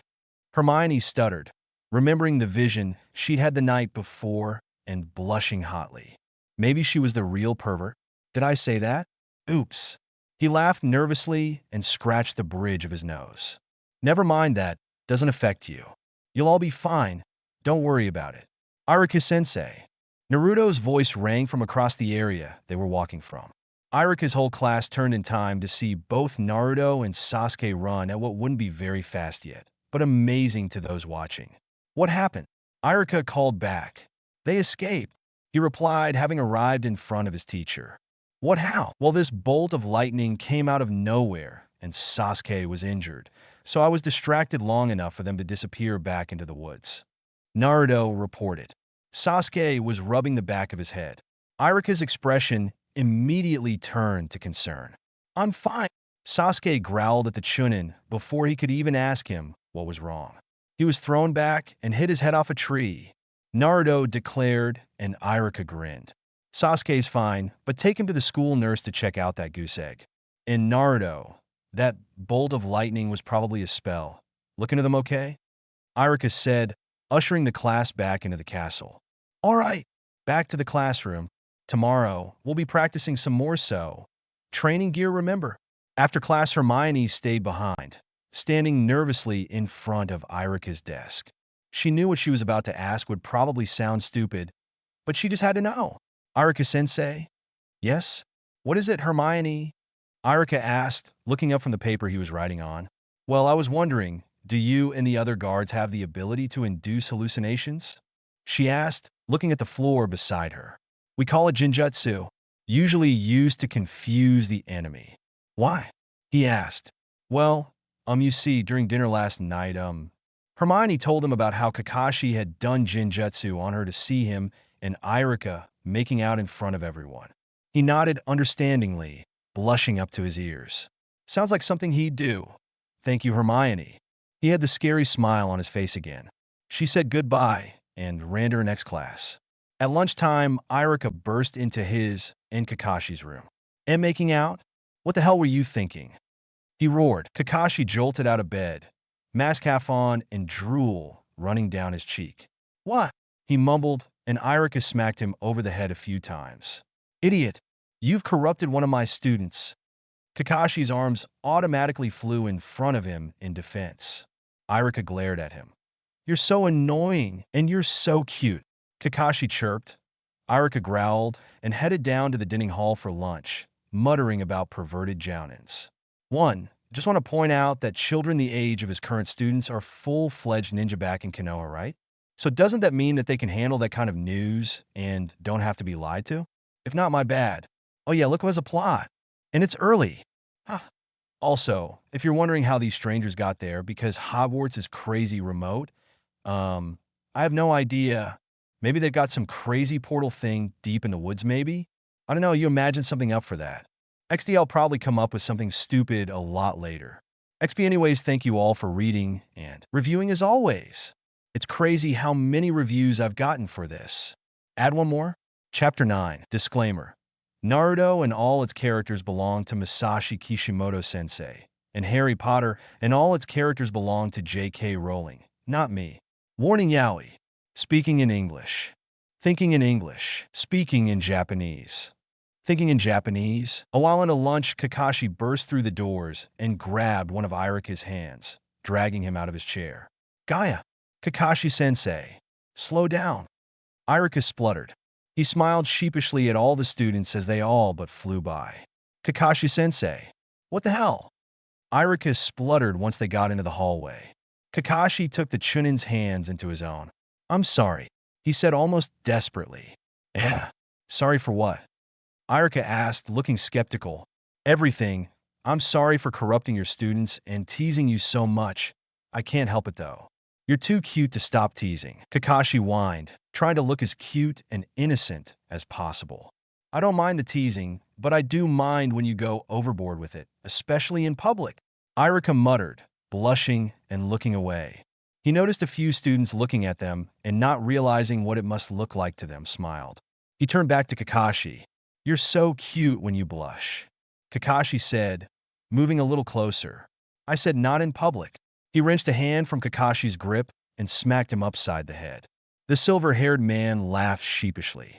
We can always go back to our room, he suggested, reaching for Irika's free hand again and getting ready to drag him back to their room. Irika wrenched his hands away.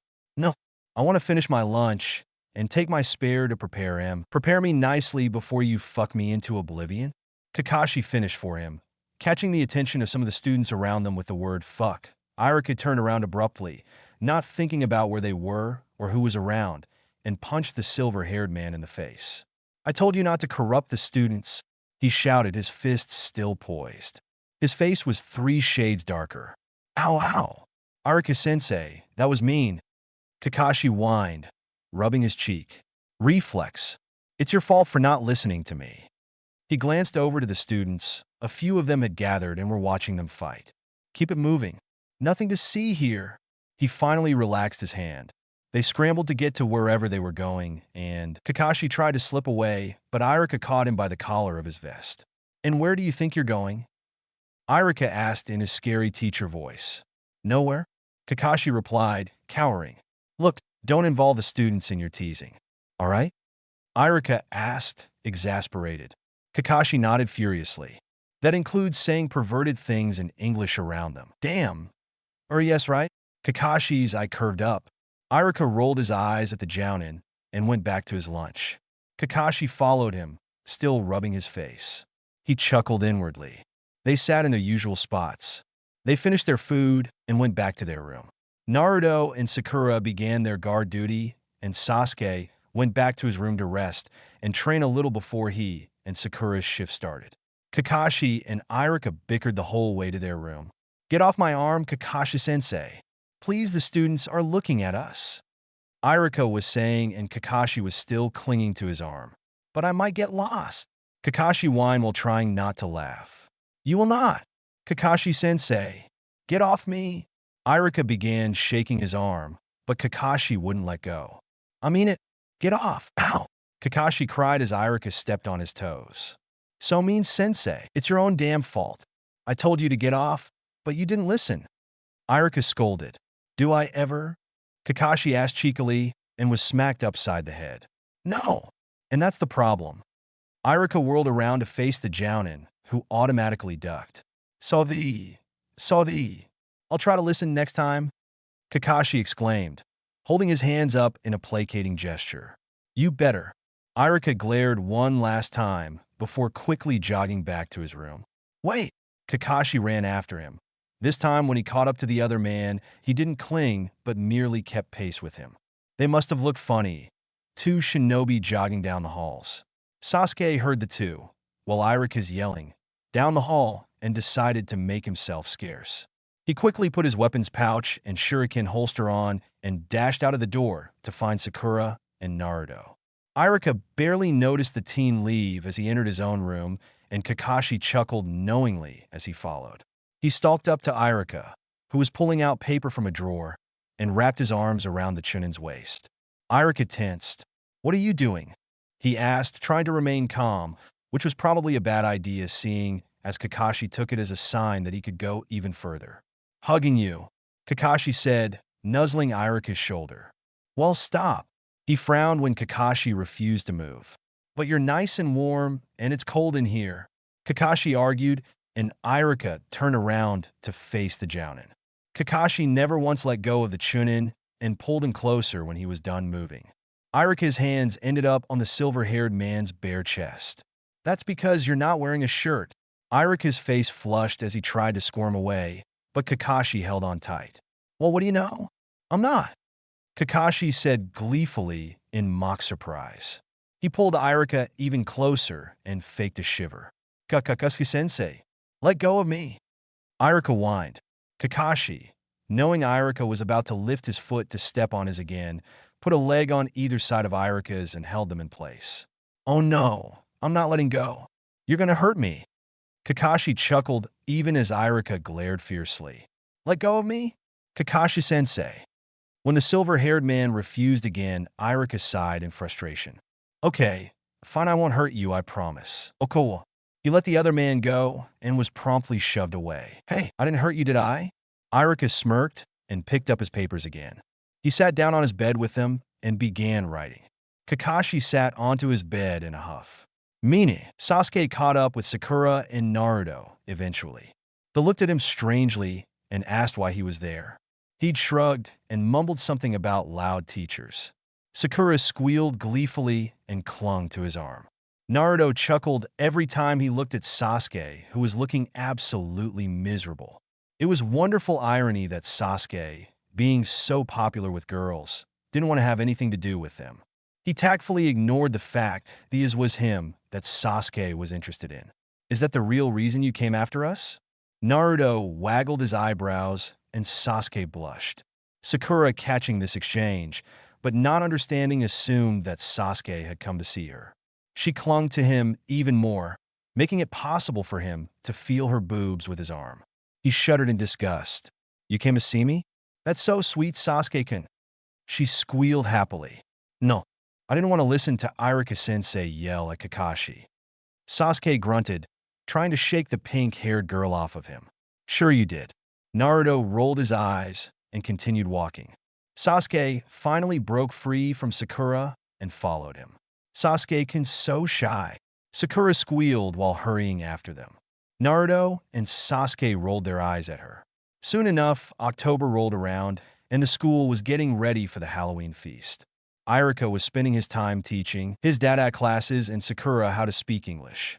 She was getting pretty good, and she'd started to hang around Hermione and her friends Ron and Harry to learn more.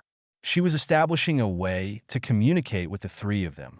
She was even teaching them a little Japanese.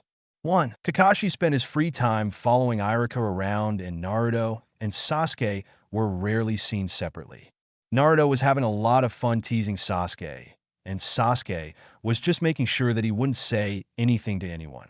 Well, that and he liked Naruto. The blonde was really starting to see why Kakashi enjoyed teasing Irika so much. When Sasuke blushed at something he said, it was hilarious.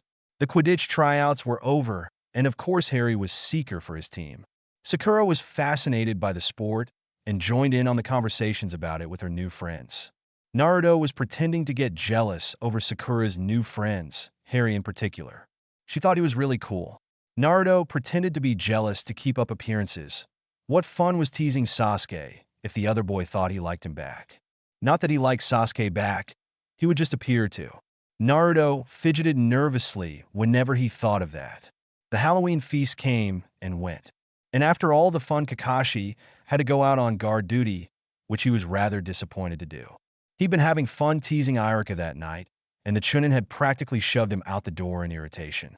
Kakashi wandered the halls on high alert. It was around 2 in the morning when Kakashi sensed a different presence. About 6 or 7 adults. He got in a position around a corner, glancing around it quickly, affirming that it was indeed 7 men or women. With the cloaks they had on, he couldn't tell their gender. He watched as one gave orders, and they split into 3 groups. Kakashi threw 2 kunai at one group of 2, landing them both in the legs. The ones running in his direction slowed and called out to their comrades, and Kakashi appeared in front of them and throwing 2 shuriken at the other group of 2, who were headed in the other direction. They were also his in the legs. The leader who was standing before Kakashi launched a spell at the shinobi, and he easily dodged it. Another few spells were cast, but Kakashi managed to dodge them all with a few close calls. He punched one of the 2 on either side of the leader, knocking him against the wall, and swept the leader out from under his feet with a kick. The on remaining upright cast a spell and attempted to lift their leader up. Kakashi dodged the attack by rolling away. The intruders managed to escape except for the one that Kakashi had punched. He was knocked unconscious. Kakashi lifted the man up, but the front of his cloak, and quickly looked at the back of his head. Blood. The man had hit his head against a glass window, and a shard had embedded itself into the man's head, killing him instantly. Kakashi frowned. He hadn't meant to kill him. Knock him out and get answers later, sure, but not kill. Now, he had to dispose of the body. He took it outside and destroyed the body with a jutsu.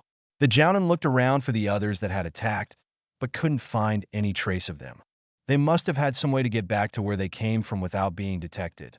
Kakashi shrugged and continued his guarding. In the morning when he was to go for breakfast before falling back asleep again, he walked into his room to find Irika waiting for him. "Hey!" he greeted with his eye curved up. "You got blood on you, what happened?" Irika asked in concern, standing up from his bed and walking over to Kakashi to check for any injuries. "I ran into 7 intruders last night. They escaped before I could capture any of them, and one was killed by glass after I knocked him into the wall. That's his blood," Kakashi replied. Irika nodded and fished out another uniform from Kakashi's drawers and laid them on the bed. "Take a quick shower and change. Then we'll go to breakfast," Irika said with a small smile. Kakashi pecked Irika on the cheek through his mask and quickly headed for his shower. Irika's smile faltered only a moment before widening a little, and his cheeks turned pink. They aren't going to know enough to know what they're saying, though. They may catch a few words and such. I don't want to hear it, Thomas. Oh, is that reciprocation? Anyway, first action scene I have ever written, so sorry if it sucks ass. Sorry I'm late. OMG, I didn't know what to do with the chapter near the end, so that's why you get those few paragraphs that are kind of lame. Sorry. Anyway, thank you all who are reading this, and especially those who are reviewing. You guys totally rule. Oh, and did you notice? This chapter is longer than usual. XD now, please review. Chapter 10, Disclaimer. Naruto and all its characters belong to Masashi Kishimoto-sensei, and Harry Potter and all its characters belong to J.K. Rowling. Not me. Warning yaoi. Speaking in English. Thinking in English. Speaking in Japanese. Thinking in Japanese. Feeling explanations ahoy. Kakashi opened the door to the washroom a crack. Can you pass me my clothes?" he asked in a sheepish tone. His face was mostly hidden by the door. He paled as he watched Irika's sweet smile turn into a smirk. "Clothes? I'm sorry, I think you might have run out. I can't find any clothes here." He shrugged, his smirk widening even further at Kakashi's panicked eye. What about the ones you had before I went in? He asked, although he knew it was futile. I don't know where they went. I guess you'll just have to walk around naked. Irika replied with a careless wave of his hand. But you don't want me to corrupt your students? How can I not do that if I'm walking around naked? Kakashi asked. He wasn't sure if he really liked being on the receiving end of the teasing, but if Irika smirked like that again, perhaps it wouldn't be so bad. Then I guess you'll have to stay in here then, right? Irika's was facing the drawers in front of him, Kakashi's change of clothing sitting on the top of it. He looked over his shoulder, a smirk on his face. Irika turned back around too fast to see Kakashi's cheek turn pink. Okay, fine here. He held the pile of clothing out, and Kakashi snatched them up quickly, shutting the door so he could get dressed. Irika sat down on his bed with a sigh. He never knew what to think about Kakashi's teasing. Did the Jounin like him that way? Or did he just find it really amusing to make fun of him? Irika assumed that Kakashi was just kidding. It wasn't like the silver-haired man had ever said any of it seriously. Irika couldn't help but feel sad about that. He liked Kakashi and wouldn't mind it if the Jounin would ask him to do some of the things he joked about seriously. However, being the one doing the teasing, he could see how the silver-haired man could get carried away with it. So he obviously didn't like Irika back. That peck sparked hope, however. Kakashi dressed quickly. The blush on his cheeks had finally faded. Irika smirking was something he never really thought he'd see. Oh, he'd seen the Chunin happy, proud, angry, furious, content, but never teasing. It was something he'd like to see again. Seeing the Chunin blush had been his objective with his teasing, to get him riled up and red to the ears. Kakashi found it not only amusing, but arousing. He knew, however, that the Chunin didn't like him back, or he would have reciprocated his teasing right. If Irika liked him back, he'd say something, right? Sasuke and Naruto were getting ready for the day, about to head to breakfast. Naruto knew that teasing Sasuke about his crush on himself was kind of mean. So the blonde made sure that the way he teased Sasuke would get the other boy to blush and not get angry. He hoped Sasuke didn't hate him for it. He only recently thought of his teasing in such a way. Perhaps it was cruel? Maybe he should apologize? He knew deep in his heart that he really liked Sasuke. He wasn't sure if it was that way because, well, he never let himself think that way. Perhaps he would think about it while teasing Sasuke. That morning, the butterflies in his stomach had to mean something, right? Sasuke was kind of upset with Naruto. It was kind of nice though, well in a rude sort of way, which was just like Naruto. The blonde would do strange things to make Sasuke embarrassed, especially in front of Sakura. Yet the pink-haired girl didn't notice a thing. It was still kind of disheartening to not have a definite response from the other boy. Maybe he could ask the blonde seriously of what he thought about them. Maybe. Sasuke. Naruto started. They were standing in the hallway about to go for breakfast. Sakura had gone ahead. Something about not wanting to be late to meet her new friends. HN, I wanted to say, I'm sorry. He blurted and blushed, looking away nervously. Butterflies were swirling around in his stomach, and he wasn't sure if that was a good thing yet. So, yeah, for, teasing you. I was just thinking about how it must make you feel, I just am sorry. Naruto finished lamely, scratching the back of his head. It's fine. Sasuke replied easily. Are you sure? You like me that way, right? That was really mean of me. He continued, and Sasuke put a hand to the blonde's mouth. It's fine, thank you. Sasuke repeated slowly. The proximity to Naruto was affecting him slightly, not that he would admit it. He removed his hand, keeping it close to the blonde's face. Sasuke. Naruto's hands came up to grasp the taller boy's wrist and hand. He pulled Sasuke's hand to his own chest. Can you feel that? Why is it doing that? His hand was on Naruto's chest. He could feel the blonde's heartbeat through the fabric. He was sure that was what Naruto was talking about. The blonde's heartbeat was sped up, almost the same speed as Sasuke's was now. Does yours do that too? Naruto placed on hand to Sasuke's chest, and when he felt the other boy's heartbeat, as fast as his own, he smiled. I think HN. Sasuke leaned in, unable to resist the look in the blonde's eyes. Suddenly, he heard the door next to them begin to open, and he jerked away. Kakashi-sensei, hurry up, Irika was saying. He turned to face the two genin in front of him and looked startled. Good morning, Naruto, Sasuke. Good morning, they chorused. Their faces were a little flushed and Naruto's had a guilty expression. "Good morning. Breakfast awaits us, my dear." Kakashi held out an arm for Iruka to take, and in an act of daring the Chunin, took the proffered arm. Kakashi looked startled and looked at Iruka in surprise. Iruka stuck his tongue out and smirked, leading them to breakfast. "Idiot," he said. Naruto and Sasuke followed a ways behind. Naruto was oddly tempted to take the other boy's hand into his own, but refrained himself. He promised to continue their conversation after breakfast. Iruka-sensei. Kakashi was gawking at the other man, baffled by the sudden change in the Chunin. "Something wrong?" Iruka looked at him.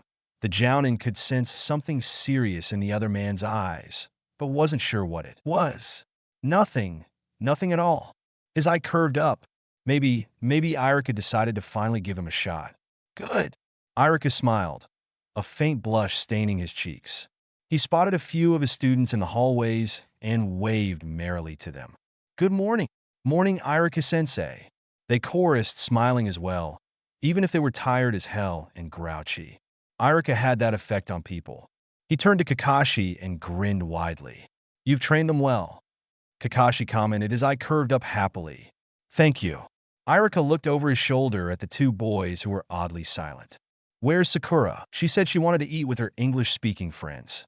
Naruto replied, making faces as he mocked her. Sasuke smirked, and the blonde stuck his tongue out at him. "She's getting better with English. I won't be surprised if she can speak fluently by the end of this month." Iruka commented, "Oh, Kakashi-sensei, we need to tell Dumbledore what happened last night." "Yeah, what happened?" Naruto asked. "An attack. Some people were in the school last night." "How many were there?" "7. Yes, 7, but they got away. Injured. One was killed." "Accident? You didn't get hurt though, right?" "I've seen." "Yeah. So now we need to report to Dumbledore. Were they the same as the ones that Naruto and Sasuke dealt with earlier?" Iruka asked, a frown on his face. "Probably." Kakashi shrugged.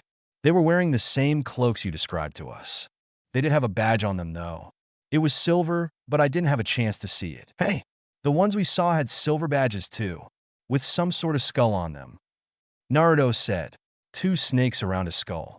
Sasuke clarified. "Oop, here we are," Iruka said to change the subject. They entered and quickly found their seats. Kakashi stayed on Iruka's left side and Naruto and Sasuke sat beside their former teacher. Iruka didn't fail to notice how the two genin would glance at each other and quickly look away. He blinked and turned to Kakashi, who was staring at him. "What?" he asked, confused. He was going to mention what he'd seen, but the Jounin's face had a strange expression on it. "You are so lovely," he whispered, his eye curving up in a smile. Iruka looked away for a moment, almost in hesitation before turning back. He looked at Kakashi through lidded eyes and his cheeks pink. He smiled a small smile. Kakashi's mouth suddenly went dry and his cheeks were flush, luckily covered by the mask. "And you're so..." Iruka leaned in a little closer, and Kakashi leaned in a little closer. "Yes, perverted. Get your hand off of my leg." Iruka slapped the offending hand away while Kakashi laughed. "Kakashi-sensei, leave Iruka-sensei alone." Naruto swore at the silver-haired man, who only laughed. Sasuke reached out a hand under the table to grab Naruto's, but stopped partway. He may have misinterpreted him before. "Naruto, don't swear." Iruka frowned at the blonde, who laughed nervously. Sakura was sitting with her English-speaking friends at the Gryffindor table. She glanced up at her shinobi companions and shook her head ruefully. Then she noticed something strange about Sasuke. Why was he reaching for Naruto under the table? She frowned a moment, but shook it off, continuing her conversation with her new friends. A few minutes later, she glanced up again to see Sasuke and Naruto actually holding hands under the table. And Sasuke had a pleased look on his face, while his emotionless, pleased look. "Sasuke-kun likes Naruto." "And Naruto likes him back?" Tears welled up in her eyes and threatened to spill over. "Sakura, what's wrong?" Hermione asked, concern written on her face.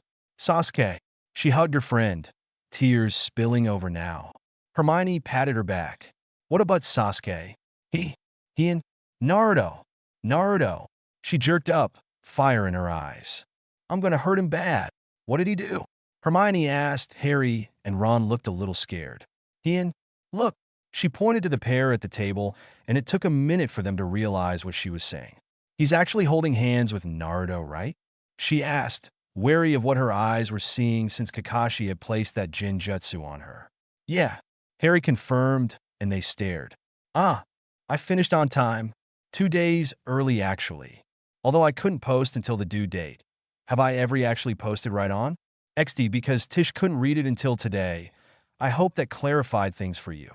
About their feelings, I mean. I bet you didn't see Irika's crush coming in? Ha! Anyway, this chapter was fairly easy to write. Some Sasunaru action for you guys there. XD, thank you always for reading. Now please review. Chapter 11. Disclaimer. Naruto and all its characters belong to Masashi Kishimoto-sensei, and Harry Potter and all its characters belong to J.K. Rowling, not me. Warning Yaoi. Speaking in English. Thinking in English. Speaking in Japanese. Thinking in Japanese. Naruto blushed when he reached for Sasuke's hand under the table. His eyes widened a fraction when his hand bumped into Sasuke's already outstretched hand. Their hands froze for a moment before Sasuke took Naruto's in his. The blonde glanced over to the other boy with a shy smile.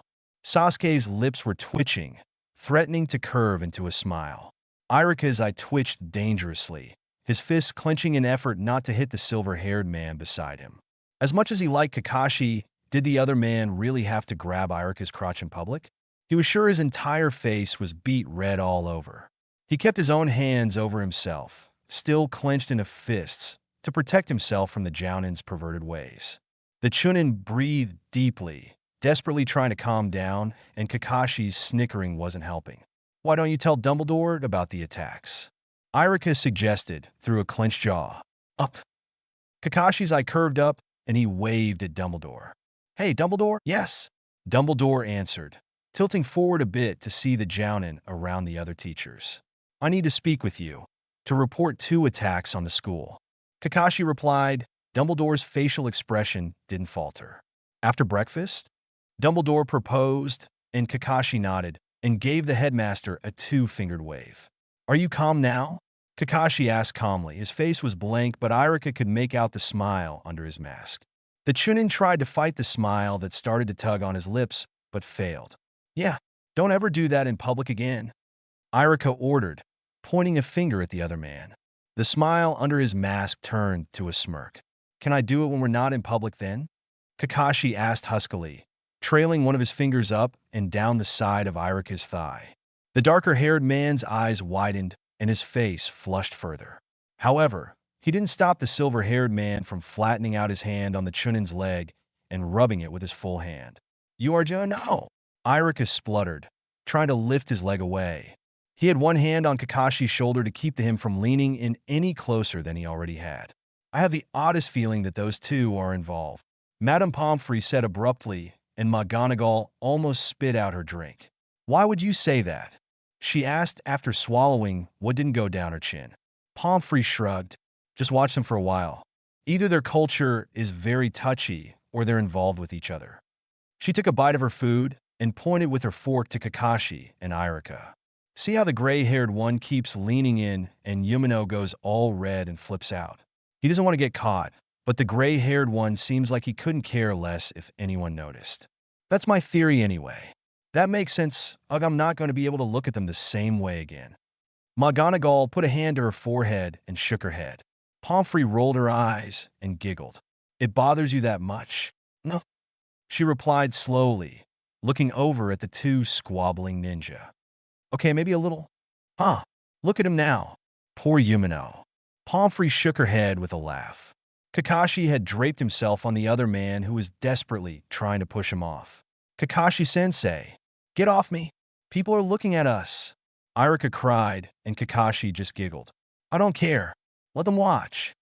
The Jounin replied, rubbing his cheek against Irika's shoulder. Ikare, stop it. Irika whined one last time before giving up and just letting the silver-haired man do whatever he wanted. I give up. Kakashi laughed happily. Luckily, the blush on his cheeks wasn't visible to anyone but Irika if he looked carefully enough. I feel for you, Irika-sensei, Naruto said dramatically, patting his former teacher on the shoulder with his unoccupied hand. Thanks, Naruto. Irika smiled weakly at the blonde. After breakfast, Naruto and Sasuke began their guard duty, and Irika began teaching his first class. Kakashi was napping in his and Irika's room, and Sakura was accompanying her English-speaking friends to their first class with Irika.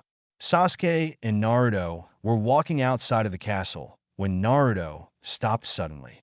Sasuke turned around abruptly to see why Naruto had stopped. "Hey, Sasuke," Naruto started. "HN." He stepped closer to Naruto until they were only a few inches apart. Does this mean we're?" He asked, blushing and looking away. "Together?" Sasuke said, and Naruto nodded. "Do you want to be with me?" Sasuke asked, taking one of Naruto's hands in his. "Well, yeah." Naruto looked back at Sasuke, who had his eyes trained on the blonde before him. He stared into Sasuke's serious eyes and grinned. "Should we finish what we started earlier?" he asked coyly. Sasuke flushed hotly and nodded slowly. He swallowed and leaned in until their lips were just about to touch. "Sakura is going to kill you," Sasuke stated, making Naruto chuckle nervously. "You'll protect me, right?" he asked, and Sasuke's lips curled up into a smirk. "Sure." The dark-haired teen finally closed the distance between them and touched his lips to Naruto's. The blonde stepped closer and placed a hand on Sasuke's waist, pulling him closer. Sasuke threaded his other hand into Naruto's hair and kissed him again. He backed them up until he had Naruto pressed up against a wall. The blonde gasped when he felt his back hit the wall, and Sasuke didn't let the opportunity go. He slipped his tongue in, causing the other teen to moan involuntarily. Naruto allowed Sasuke to explore for a little while before moving against him and trying to get into his mouth. Soon enough, they had to end their battle because of the need for air. "Sasuke," Naruto panted, threading their fingers together. Sasuke was licking the blonde's ear and neck. "We're on guard duty." Naruto rushed out before Sasuke could distract him with another lick. So, we need to be guarding and watching out for stuff." Naruto started fighting against the other teen, who was pulling the blonde's collar back to reach more of his neck. "Sasuke, STST, stop." "All right." Sasuke finally backed off of Naruto, a smirk on his face. The other teen mock glared at him and pulled his collar back up. "But only because people are coming." "What?" Naruto spined around to see Hagrid and his class of third years walking out to the Forbidden Forest. "HN." Sasuke gave a small wave to Naruto before walking off to check around further. "Yeah, see you later," Naruto said sarcastically and walked in the opposite direction. Irika was leaning on the edge of his desk in front of his class. They were having a discussion on different creatures that they'd learned how to defend themselves against so far. He was answering one of the students' questions while walking around his desk to stand before them. He finished his explanation just as a cloud of smoke enveloped him. The class shrieked in surprise, but none of them got out of their seats. Sakura, used to this sort of thing, didn't move or make a sound until she saw what it was. After the smoke cleared, they could see Kakashi had appeared next to their teacher and had an arm wrapped around the Chunin's waist. "Kakashi-sensei," Sakura shouted, pointing a finger at the silver-haired man with an enraged expression. "Kakashi, aren't you supposed to be sleeping?" Irika asked calmly, glaring sideways at the Jounin. "I had a scary dream, so I came to find you." His eye curved up merrily, and Irika's twitched. "You always make me feel better. I'm in the middle of class. Mind if I join? Will you let go of me?" "In a minute." "Why a minute?" Irika's eyes widened, and his face flushed. Kakashi had just squeezed his ass in front of their class. Kakashi's eye curved, and he squeezed again. Irika was too frozen to do anything at that moment except gape at the silver-haired man. "Kakashi-sensei, you stupid pervert. Let Irika-sensei teach his class." Sakura yelled, marching up to them. She noticed just as she was a little bit closer to them, then the first row of desks were just what Kakashi was doing. "Well, what if I don't want to?" Kakashi retorted. Another squeeze. This time Irika squeaked. "Irika-sensei, snap out of it. The students are watching." Sakura shouted, knowing that if she were to do anything, Kakashi would easily subdue her. But Irika could beat on Kakashi as much as he wanted, and the silver-haired man would do a thing about it. "Gah!" Irika finally did snap out of it and slapped Kakashi in the face. "Idiot! I thought I told you not to corrupt the students."